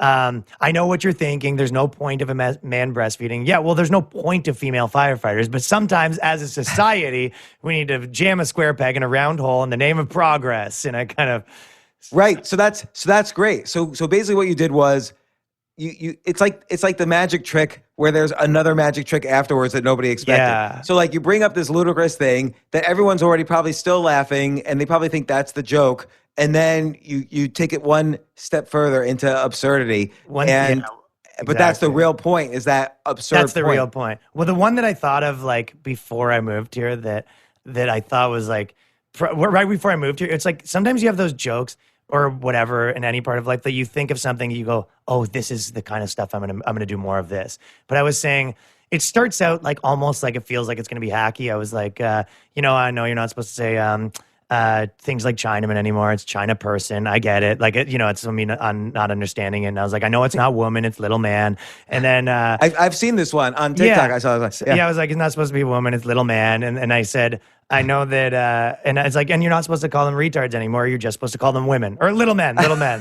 So it's like, I kind of say that you're not supposed to call them retards, you're supposed to call them women, which is mad. But then I was like, right, little men. So it's like people get mad, and I was like, oh, sorry, like I'm acting like they got mad because I said woman instead of little man, not that I said that. So you kind of actually you pretend that you like misinterpret where they're mad too. So Right. there's these ideas. That's of brilliant. Like, yeah, you're like the idea of you're sort of like clunkily like analyzing this thing. They're getting mad, and you're misinterpreting where they're mad and accidentally doubling down. And there's just kind of those things. So that make me overall, laugh. you're saying you're able to say something that is completely repulsive, let's say, to half the audience, but they're laughing actually at structurally like the Yeah, you're just bullying fake them. cluelessness of it. So that's brilliant. So that's a kind of a good way to temper the hate, as opposed to just pointing out some hypocrisy, which half might agree with, half might not, and then making it, but it's the ludicrousness that you add to it that will make it funny. So like instead of just pointing out, let's say the mayor of Seattle was hypocritical, when it came to her home is when she finally said it's not an arts festival anymore. What would you, and I know I'm asking No, you. I would do that. It's like, so this is one that like, this is what separates is the difference between like guys like me that are like satirical more so than someone like Bill Burr. So Bill Burr would say he's a hypocrite. Like he's a hypocrite or He'd whatever. point out stuff that was funny as opposed to He would start with like the stance and then kind of like, he would start with a contrarian stance, kind of like a little bit what you've probably done, and then worked backwards. Whereas I would make that point like, okay, like the mayor's like a hypocrite or whatever. Anyways, like that's it. I wouldn't do a joke about that. What I would do was introduce that as a premise, like you already agree with it. Yeah. So like what? So like you'd introduce it as she's obviously hypocritical, and then we're all nodding our heads. And but then once you hypnotize them, it's like, it's that thing, right? It's once they're on board with what you're saying, it's almost like more the energy than what you're saying. And you're kind of saying one thing with your body and one thing with your words. But if I was going to say that, how girlfriends are annoying, like instead of making that point, I'd be like, how girlfriends are kind of annoying or whatever. And it's like, okay, fine, whatever. They're not annoying. And then I'd kind of move on. And everyone's, it's like, whether you like it or not, I've like inserted the seed that like girls are annoying. So you kind of like insert these seeds, and if they don't agree, you're like, okay, whatever, they're not, you win. And you kind of just move on that. So it's like, it's almost like my points I make like in separation of my jokes a little bit sometimes. Yeah, but then also it seems like sometimes you double down on it in like, she's not a hypocrite because X, and then you'll say something that's like totally hypocritical, or you'll figure out a way to double down on the hypocrisy or double down on just the BS-ness of it all. Yeah, I like kind of doing that. And I also like the idea of when people think you're going to say something bad and you say something worse, and then you kind of like get mad at their value structures. Like you kind of say, I was doing this joke that was saying that I have a friend of mine, his girlfriend's transitioning from a girl to a fatter girl. And it's kind of like, it feels like you're going to say something about trans people and then you say something about fat people, and they're like not sure whether they're like happy that you didn't make a trans joke or mad that you didn't. And then when everyone goes kind of, oh, and it's like just natural. And you'll do that after something that was like really bad right before but something, because there's levels, right? Like you could do a joke about like a priest having sex with a kid and no one would have a problem with that right now. That's just the value structures of in any liberal metropolitan, right? And if you kind of said this woman was overweight, everyone would be like, whoa. And I understand why those things are like that, but it's like, there's no logical reason for that other than those are our cultural values at this moment, right? So you can kind of then say like, I said a girl's overweight, my friend's girlfriend's overweight, and you oohed me. I was talking about having sex with a kid 30 seconds ago, and you guys were like on board laughing, like, yeah, I have sex with that kid. And so you can kind of like bully them around and some degree bullying, but some degree you kind of use these games till eventually they just go, all right, you know what? I'm going to let all these stupid things in my head, I'm just going to let them go because he's going to keep using them against me and I'm just going to watch the show. So you can kind of like, you can iron out people's apprehensions with watching you. And then they just, by like 10 minutes in, they're just like, yeah, I'm going to stop like thinking and just start laughing because otherwise he's going to keep making fun of me. I always wonder where sometimes if the limit, like I talk a lot about my kids and I always wonder where the limit could be too much. So like, I'm really against kids going to college, for instance. Yeah, that's too much. Yeah, that's the line. that is the line. For many of you, that is the line. But I'll point out, like I'm arguing with my daughter, like you don't need to spend. We all know what we do in college. You don't need to spend $250,000 just to have sex with a lot of people. I'm talking to my daughters. You're a woman. People should be paying you $250,000 to have sex with you. Like, and then everybody be like, oh, look, I'm just being a good dad. Yeah. I'm trying to set a good dad example. So that's like my way of doubling down. How do you feel about it? Do you feel like it feels weird to say, like over the line? No, but I feel like I'm pushing at the exact line. Yeah. Yeah, because it's like a contract, right? It's because like, if you call your daughter a whore, that's usually over the line. It might be over the line, yeah. But if you're and it's like obviously implied satirical as well. Yeah, but if you kind of like put it in the context of like trying to explain college, then it's like somehow ludicrous, but it's still like really up against the line because you're also calling your daughter a whore. So, of course, yeah. I mean, for me, that can be a feeling thing, right? It's like there's this, it should be contrary to what people say, where they go, you do a joke and the audience laughs and they want to come in as a third party to decide whether it was good or not. The truth is, like, it's a contract between like you and your jokes, your conscience, and then the audience, right? So if the audience laughs and if you felt good about it, then that's the case. So people always say, like, is there a line for you? And it's like, well, the same way that it would be for you in your normal life. Like, if you're joking around with your friends and you kind of like some chick and you kind of was like, oh, look at this, like put on some weight, huh? And you like thought it would be, and then even if everyone laughed and you felt to yourself like, I didn't feel good about that. That was rude. I shouldn't have said that. Like I felt weird about it. Like my conscience didn't like that one. Or if you said some version of that on stage where you're like, yeah, I didn't like the way that felt. So yeah. I kind of, yeah. I think that's right. Like I think if I come out of that feeling like, oh man, I really was mean to my daughter, that wouldn't feel good. If it comes across that I love her and this is just a joke about college and there's sort of this obvious point that everyone values the sex they have in college more than they value their education, then I think if I did that correctly, then it should work.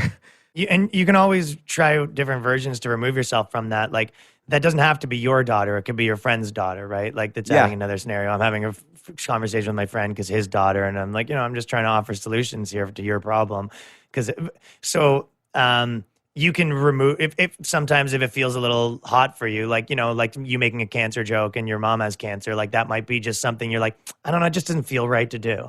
And everyone has their own like consciences, right? And then you could move it. Maybe it's not cancer, you change the disease, or maybe it's not your daughter, it's someone else's daughter. There's always like little ways to, if you really like the joke, there's always little ways to tweak it. So maybe your conscience you can live with that, what you've said. Yeah, like removing yourself 1 degree is a very useful technique. I've recently done that with one of my bits and it works much better. So it used to be me that had this one issue that I won't get into. And then now I have it as a friend of mine has this one issue. So I'm able to like have him express the issue in a funny way, but then I can make fun of him for expressing the issue.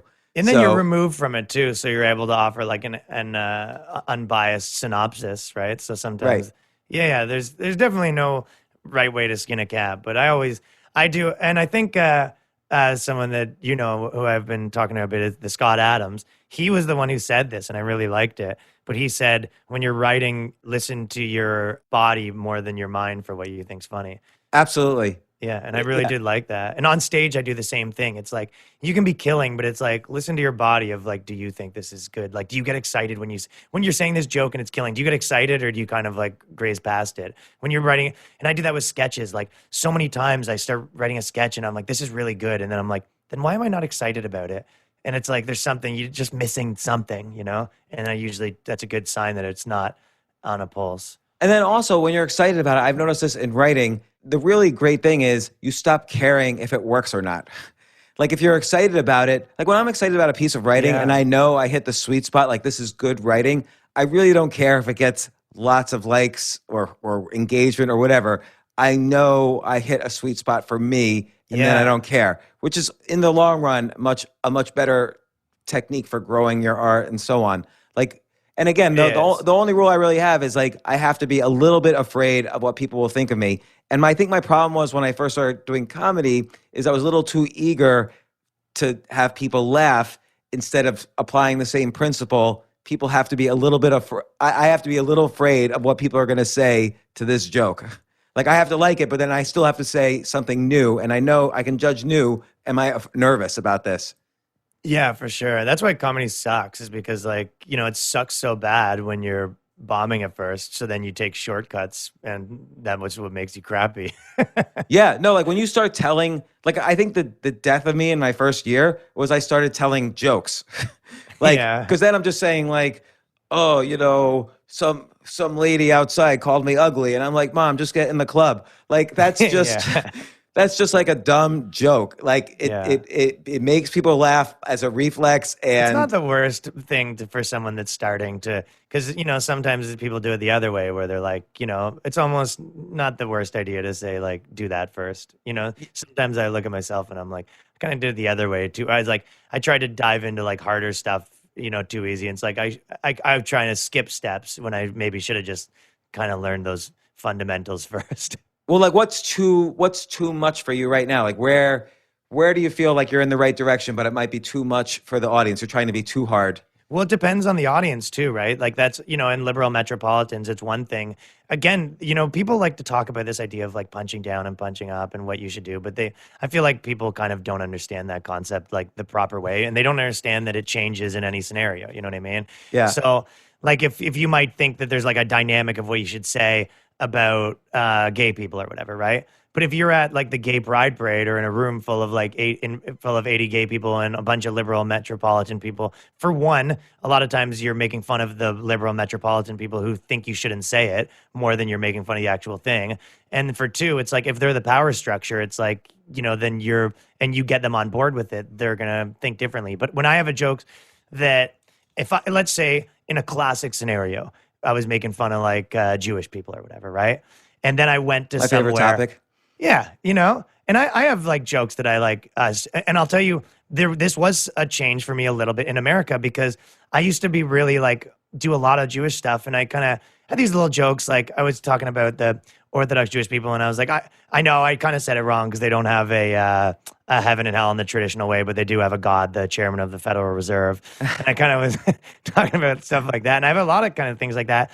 And then when I came to America, I've done a show or two here and there where you kind of say that and people are like, yeah. And I was like, oh, like there is some people that are like kind of anti-Semitic, which obviously I guess, but I never really experienced that because it's just, I don't know, it just isn't a thing like that in Toronto the way it is here. And there isn't the same history or whatever. And even online, you kind of see it differently. So if I was to, for example, be doing race jokes, like I do tons of black rooms, and a lot of my stuff is kind of built there in a lot of ways in Toronto. I used to be big into doing that. And if I was doing a certain joke about, you know, black people, like if I was doing like to say that, hey, I was late because I just was protesting for the cops all day, and, you know, something like that to black people, and they laughed at it, I would feel good about that. But if I went in some place where it was like, I felt that everyone was legitimately racist, then and I said that and everyone was laughing and you felt like they were actually racist, then I wouldn't like that, saying that. And yeah, that's where you have to like use your judgment and instincts, I think. What was the challenge? So people like, I haven't performed in front of like an all black room, and there are specifically black rooms, like black comedy rooms, like in Harlem or whatever. Like, and there is a difference. Like, they'll tell you if you're even 1 ounce of bullshit, they'll tear you apart completely. Right. So like, what's the strategy of dealing with that? Yeah, it's like I think the biggest strategy is don't try to change it. A lot of people try to go do what they think they would like, and they hate that because it's what you said, the phoniness, you know? Yeah. I think that works for relationships, for anything, right? It's like someone goes and tries to do something different. Like most people are fine with what you are if it's good, or you know, you might not kill if it doesn't suit them, but you'll still be better off with if you try to change and be something else that you think they'll like. Right. So I kind of do an aggressive version of what they like. I'll just tune topics, so I won't change anything I do. I just might. If I was doing like an all, you know, Hispanic room or all black room, I think I'll focus on race more because like, you know, those are topics that we can kind of like relate to. Whereas if I was talking about, let's say, you know, my like progressive friends from Toronto, they're kind of like, what are you talking about? And I see that a lot with, you'll see that some people, you know, go into some of these rooms or, you know, go on the road and talk about stuff that works in New York, talking about like, you know, I'm in like a sub-dom relationship or talking about these weird things. And people are like, what are you talking about? Like, Right. you know, they don't, if you, or making fun of it. Like my friends into like you know, whatever it is, people are like, we don't even know this war that you're fighting. So whatever you're talking about. And there's a lot of people that are just like, what the hell are you talking about? So I think I would stick to probably topics like that, maybe where we can relate. Like same reason, like, you know, you might have some cab driver from Lebanon and it's like here for a month, but you might be able to relate to him on the fact that like your girlfriend's like, or want you home tonight, like at a reasonable hour, or you know what I mean? The fact that, oh, kids are annoying. So there's always ways to relate to different people. And it's like, a lot I of feel these like things are universal. I feel like though, with your kind of the clueless narrator character, you could basically in an all black room, you could probably have a lot of fun, and they would probably have a lot of fun. You basically talking about the benefits of, you know, so-called white privilege. Like you basically go. But I don't do that. Yeah, that's like, that is not how I do it. But I that is one thing that people would do. But I would take it the opposite way, where I would like say being white's better. Like it sounds crazy, but it's like it took me a while to kind of figure that out, and it took me a while. Right, to, that's like, what I keep mean though. big You enough would to do it. say being white's better. Right? No, but I wouldn't be apologizing. Like I found that. Right. Yeah, I'm especially not in saying black I'm not rooms, they're saying not apologetic. apologizing. I'm saying being totally clueless and actually saying it's great being me. For sure. There, like, I know what you're saying, and that is like one technique. It's just not how I would do it, because it's like I would be accepting like a certain cultural narrative that I'm not usually selling, right? So that would be me pandering if I said that, I feel like. And I feel like if I went to a bunch of black people and I was like, yeah, I know I have white privilege and it's awesome, it's like I'm still like giving them the idea that I know you guys have it rough. And whether it's true or not, it feels like I'm pandering to them. And it's like, I just wouldn't take it that way. If anything, I would kind of make fun of their culture in a way that like lets them know I understand it, where they'd be like, oh, this guy knows what he's talking about. Like make fun of, you know, I was like doing sex jokes where I'd be like, you know, I'm just black people, you know, grown man with a shoe collection, gets 4 haircuts a week. You guys know what I'm talking about. Like I would kind of say a thing where they'd be like, that is us. So it kind of gives me credit where I like actually am making accurate criticism to the thing without like apologizing. I found that's how I connect with those people, because that's how I am with my normal friends. Like I just wouldn't, you know, my friends that I grew up with, I would never say to them like, oh yeah, like obviously I have white privilege. It would just feel gross to me. Like, so I just wouldn't say that. So I wouldn't also do it in comedy. Even though I know a lot of people like that's the technique that they would use. It just doesn't work for me, especially because I look, even the way I look and sound, like I have like a cocky vibe, and it just, whenever I kind of like put myself below them in a different way, even when you're saying white privilege, if you're really doing is putting yourself below them by like admitting that like they have a harder time than you. Right, even if you do it in a clueless way, where you're not like apologizing for it, but you're acting clueless about it, it's almost the same effect. You're like still they're addressing it, yeah. And it's not right or wrong or anything. It's just that method doesn't work as good for me as just like being confident and treating them like the same way that I would treat my normal friends, and not addressing the fact that like we're different. Yeah. So, well, look, Ryan, this is. I'm so glad you could come on the podcast. Yeah, dude, thanks for having me, man. I'm telling you, I've told you this already, but for your listeners, like I like read Choose Yourself. I was into like I've listened to like tons of your stuff before I ever moved to New York. So when I moved here and met you, like I already kind of knew your stuff, and I was like a fan. So it was interesting to kind of know you now when all this stuff was happening on the web, and we were talking on Twitter. But I was like, This is just like wild on so many fronts. That an article could go so viral. Two, that people could get so angry over like a stance like that. Just knowing you, and you're such like a reasonable guy, and it was an interesting thing to watch. Like especially now having known you. Yeah, believe me, it like blew my mind. And it was like one of those things too where like some people were too gleeful about the article in the other direction. Yeah, and I'm that's like, what you're no, saying. I don't quite mean let's all celebrate New York City's demise. Like so Yeah. it's just Take that, libs. yeah. So and then everybody's saying, oh, like clearly, he's a Republican, talking point. And I'm like, I'm not Got any of that weaponized. stuff. Right. Yeah. Jon so, Stewart said that. I thought he said that it was a good way to describe. It's like unfortunately, you can't help people from weaponizing you. Yeah. And yeah, you can't, what I've learned is you can't ask why. So for instance, if someone says something that's completely irrational and has nothing to do with my article, but uses it to express some point of hate to me, I can't say, why did you do that? That doesn't make any sense. Yeah. There's no answer to why. Yeah, yeah. They'll never tell you, well, I did it because of this. And if you say, well, that's wrong, they'll never say, oh, okay, thanks. They're No never going to way. thank you. You can never. And they share it with the all caps locks. Ha, ha, ha, ha, ha, ha. Like, Right. New York sucks. I've had that best with thing- people that, sorry. Oh, no, go ahead. Good. I was just going to say that sort of same thing happened with the Ben Shapiro thing, where it's like he reposted some other thing where I can't remember which one it was. Like maybe it was the woke racist or something. Because that one just like everyone reposted it, but he reposted it, and then he was like, "This guy's super funny" or whatever. And I was like, "Don't look at my last video. It was making fun of you." Oh my gosh. The last video is kind of making fun of him. Yeah, no, I've had that as well. And then, I don't know, just also everybody, you realize pretty quickly, everyone's just projecting their own anxiety, like you say, their own issues. And to some extent, I think I could have been a little bit more sympathetic to that. Like, the thing that I was most scared of when I hit publish on this article was the fact that this is one of the few articles I've ever written that isn't really optimistic at the end. Usually I have solutions. You're so right that it was kind of like off brand for you in that way. Yeah. And so I was afraid of that. And that turned out to be the thing that probably blew this up. So because even my friends were shocked and then they shared it. Like he's usually optimistic. So Doomsday Altucher. Yeah, like I don't know what to think now because he usually has a ray of hope at the end. Right. So that's like, really the and first. this is why we can buy property, and that's why there's Or opportunity. here's like it'll, everybody's thinking this, but the reality is here's what will happen in 6 months, 12 months, 18 months, and then the sun will be shining again. And I didn't do that because I didn't really know the answer. So that was the reason why I was able to hit publish because that's what I was afraid of. And you've written optimistic articles about the pandemic. Yeah, no, I was very optimistic in March, April, but part of it was saying the one caveat is we need to end medically or not. I didn't address that. But for the economy, just thinking purely about the economy, you need to end it by the middle of April or else there's probably going to be unrest and then economic chaos.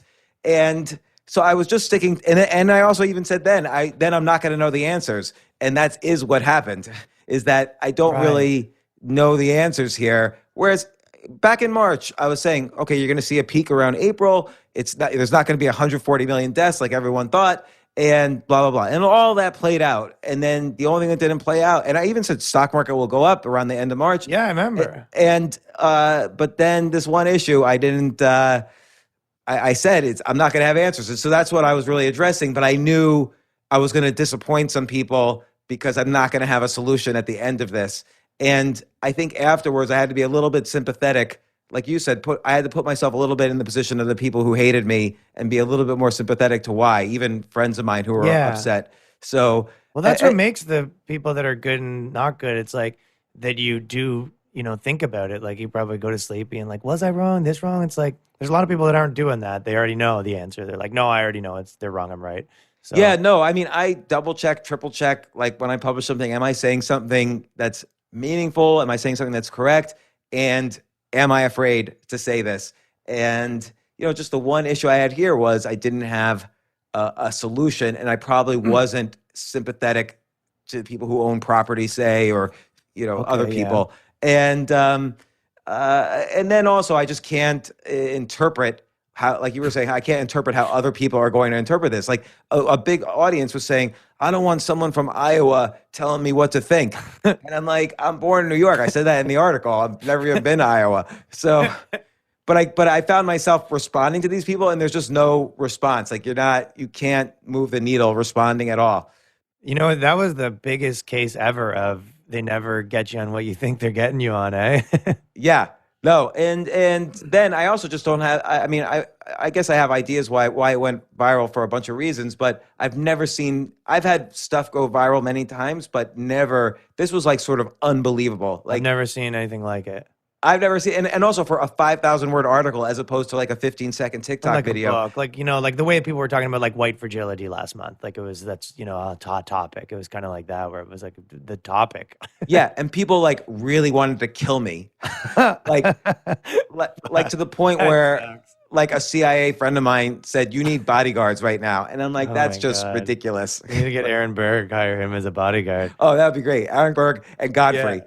Yeah, exactly. I should ask you this one thing because I mean, you heard me talk about it on Tim Pool, and I've had this conversation. Me and Danny, like he likes you too, and likes your stuff, and we were kind of like talking about this a bit. And there was a part of me that felt like in your mind it was the way that, and I said this, but you know, like Joe Rogan was kind of like, you know, California has been pushing it and pushing it, and now it's thing, and I'm leaving. And there was almost a part of it that it was almost, I don't know about a warning, but to say that like, hey, more of this is going to happen if you don't get your act together. Like, was there a part of it in that, or was that not, or was that and me completely reading into it that you were sort of saying, I'm leaving, this stuff's happening, and hey, you guys better get your act together, or you're going to see more of this. I mean, not directly, because I also say I'm coming back. Because I've been telling everyone that's what you meant. like I do have an apartment in New York, and my kids go to school in New York. Like yeah. I live in New York. I own a comedy club in New York. So that's the part I didn't get. Like this ex-New Yorker loves Florida. Like I had some guy say, You're like, I'm on vacation. yeah. Like someone was saying to me on TV last night. Someone was saying to me like, you know, climate change is going to happen and Florida is going to disappear. So why are you defending Florida instead of New York? And I'm like, let's just focus on New York, because I have nothing to say about Florida. Like, I'm I in an honestly Airbnb. don't. Right. Like I don't even know about climate change in Florida. Like that was new to me. But just everybody's going to project their own thing, and there's nothing I can do about it.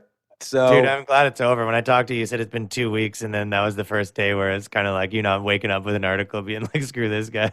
Yeah, no, I mean, I saw Or a one thing, positive or whatever. I saw one thing on BuzzFeed today where, we're still mad. That's the title. We're still mad. right? No, it was like somebody was doing a video like, oh, New York's, I love it. It's like everybody's out on a picnic right now, and I'm like, I agree with you. It's not what my art, but I just don't respond, and I don't even think about it now, I don't think about it as much. So, you know, and then I always wonder, like, why are these friends sending me these videos that just trash me the whole time? I find that weird too. It is a weird thing that people do. They go, "Hey, just so you know, you should see this." It's like, no, I don't have to see this, dude. Yeah, You I know, really didn't need it. It's the equivalent of the guy that's being like, just so you know, like Dave, I was talking to him last night and he said he doesn't like you. It's like, I don't know if like for sure you need to tell me that. Some chick that told me I'm ugly. Or like that morning, last Monday morning, a week ago, I wake up and I see just like this stream of texts, like everyone's calling me a putz. And I'm like, why is everyone calling? Like, what is a putz even? Like, I've never heard anyone scream New like, York you Jew, putz. you don't know what a putz is. Well, like I know, but like I've never actually heard anyone call anyone that. And then it turned out this whole Seinfeld thing. And it was I get it. Like people, hey, Seinfeld just wrote about you. But like everything Brave else was stands just sort of for Jerry Seinfeld, though. yeah. Like New York rules. If I were Seinfeld, I would have not even like addressed me at all. Like it was like unfortunate for him that he addressed me, because then everyone read my article. And so a lot of the response was, hey, this guy's making points and Seinfeld's just like insulting him. So there was a tiny backlash against him also. There's so much funny too. There's just this idea of like there's this crazy amount of people that would, not crazy amount, but there's a lot of people that would openly be against like nationalism and be like, look at these guys with their stupid American flags. And then you're like, New York sucks. They're like, I'll tell you it sucks. You're like, you're the same person that if a guy held his flag and was like, they should stand for the anthem, you'd be like, this guy's an idiot. And you said like, New York's got some economic issues, and he's like, get him. Yeah. No, it was crazy because I looked at some people, their Facebook pages who I didn't know, and they were like, for months they've been saying, it's about time I leave New York, or this is horrible what's happening. And then they were saying someone should lynch this guy, James Altucher. And it was almost too ludicrous to point out. And so I just kind of fortunately gave up on Yeah, they were pumped when people were a month ago, people the protesters were, smashing windows, tearing it down, and they're like, hell yeah, dude. And then you're like, also there's some problems with some other stuff. They're like, this city's the best. Yeah. It's the best city in the world. Yeah. So Yeah, I don't know. I'm so glad much it's over too. hypocrisy. Everyone was saying to me, no, you should this is great. You should double down on this. And I'm like, no, You did a bit. I'm retired from this article. This article is no longer my You career. don't want to be the New York. You start walking around with a New York in flames shirt. Yeah. Just a picture of the Twin Towers ashes. Yeah, and just no mask and just walking through Union Square or through a protest. Hey, everybody, I'm Satan. I'm the And then middle fingers up. And people weren't mentioning that, in general, I'm not really an economic pundit. I'm a self-help writer and do all this podcast is more about self-help. And people were forgetting that part too, but that's okay. That's okay. It probably was net. The effect was probably good for me. It just didn't quite feel like that, for until today. So we'll see. Oh, But, dude, whatever. You got a lot of new followers, I guess now, right? Yeah. Some actually not as much. I mean, yes, I got a lot new. Not as many new as I thought. It wasn't Well, maybe 100,000 new. Is that because you lost some too? Is it maybe that you did get a lot of new, but it cleaned out some of the old? Yeah, maybe that's true. Once Right. Rush Limbaugh reads your article word for word on the radio, you're going to lose some and you're going to gain some. There's nothing you could do about it. And so, which was not my intent. I don't know the guy at all or No. anything.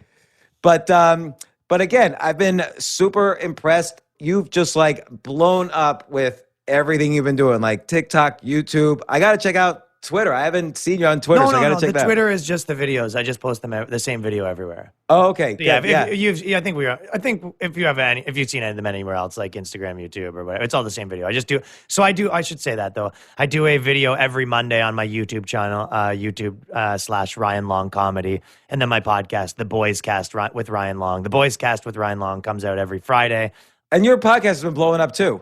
The Boys Cast. Right now the numbers are really good. Yeah, it's cool because I kind of had a plan. I came to New York and I was like, what are the guys that I could that were doing. When I was in Canada, I was kind of who are the top guys? What are they doing? And I kind of looked at how I want to do it, and I kind of looked at what was happening on the YouTube's landscapes and stopped taking TV jobs. And I was like, I was going to do my own thing, and this is how I'm going to do it. And then within a year, it all kind of came together. So I'm happy about the way I shook down, because there is all that thing of people being like, oh, you're just gonna move to another country in 35 and leave all this stuff, and then kind of a year later now it's everything's kind of where I want it, so I'm happy. Yeah, so you had a plan, you studied the people who were making it big and kind of broke it down, and you had an approach that you knew worked, but Toronto wasn't the place to do it, and you stuck to your plan, did it, it worked, you knew you were funny. I think sometimes it's hard to know that because a lot of people smoke crack about whether they're funny or not. Yeah. But you had a good insight into what worked and what didn't. Like you say, you felt like what your stomach was saying. It's the same hustle to get popular in Canada as US, but the payoff is just way, way smaller. So it's the exact same hustle. The comics are the same, the things are the same, it's just they don't matter there. So I just did the exact same thing here that I did there, and then now it's bigger because it's America and not Toronto. Yeah, and unfortunately now New York City's dead forever, so that's over for you. Yeah, I just got here. But fortunately, you jumped into the social media universe and struck it big there as well. So that worked. And thanks for come on again. You come on anytime. You're part of the crew. So Thanks, man. Yeah, let's do it again. You should write a book, by the way, with some of your bits. You know how again, Really? I admire Jerry I might make a Seinfeld. movie. Some tech guys want to make a movie with me. I think a movie would be great. I think a book of some of your bits would be great, in a sign language sort of way, or Jim Corinne and Gaffigan's Food. Christina, Corinne Fisher and Christina Hutchinson, they just made a book, and it's did really well. Yeah, I think that's a good direction to go. That's a route a lot of comedians take, and your stuff is so concise. That's why your TikToks are really good, because you'll get a whole serious point across in the length of a TikTok video, which is good. It reminds me of a sign language specifically, where each page was one entire joke from his set, and it worked as a book. I mean, that was a bestseller forever. Oh, okay. So You got to stop promoting this guy. He's your enemy now. I know, but No, I'm the same way. I have some people that I do like that don't like what I do. But you go, but again, I know why. It's like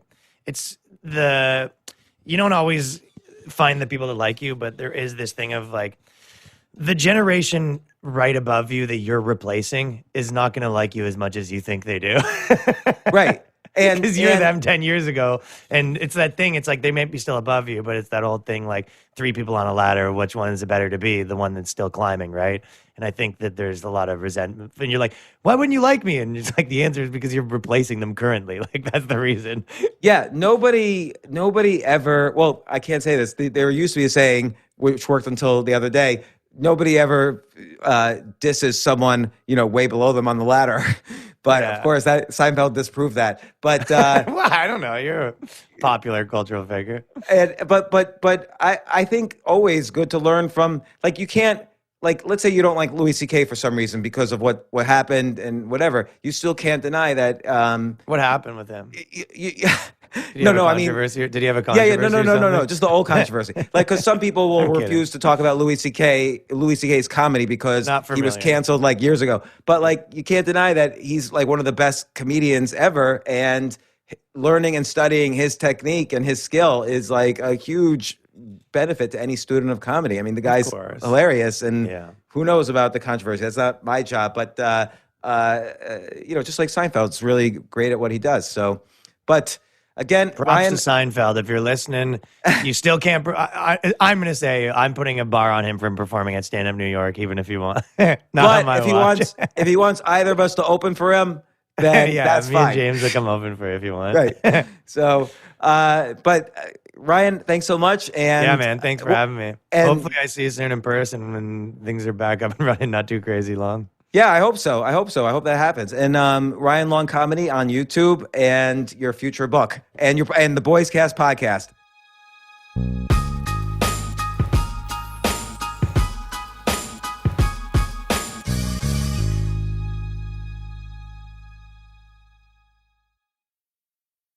The McNugget Buddies are back. But this time, they got a fresh look as part of the new Kerwin Frost box at McDonald's. We're talking all new buddies, dressed head to toe in the freshest fits, all designed by the artist Kerwin Frost. So when you order the Kerwin Frost box with your choice of 10-piece McNuggets or a Big Mac, you'll get one of the flyest McNugget buddies to go with it. Think you can collect them all?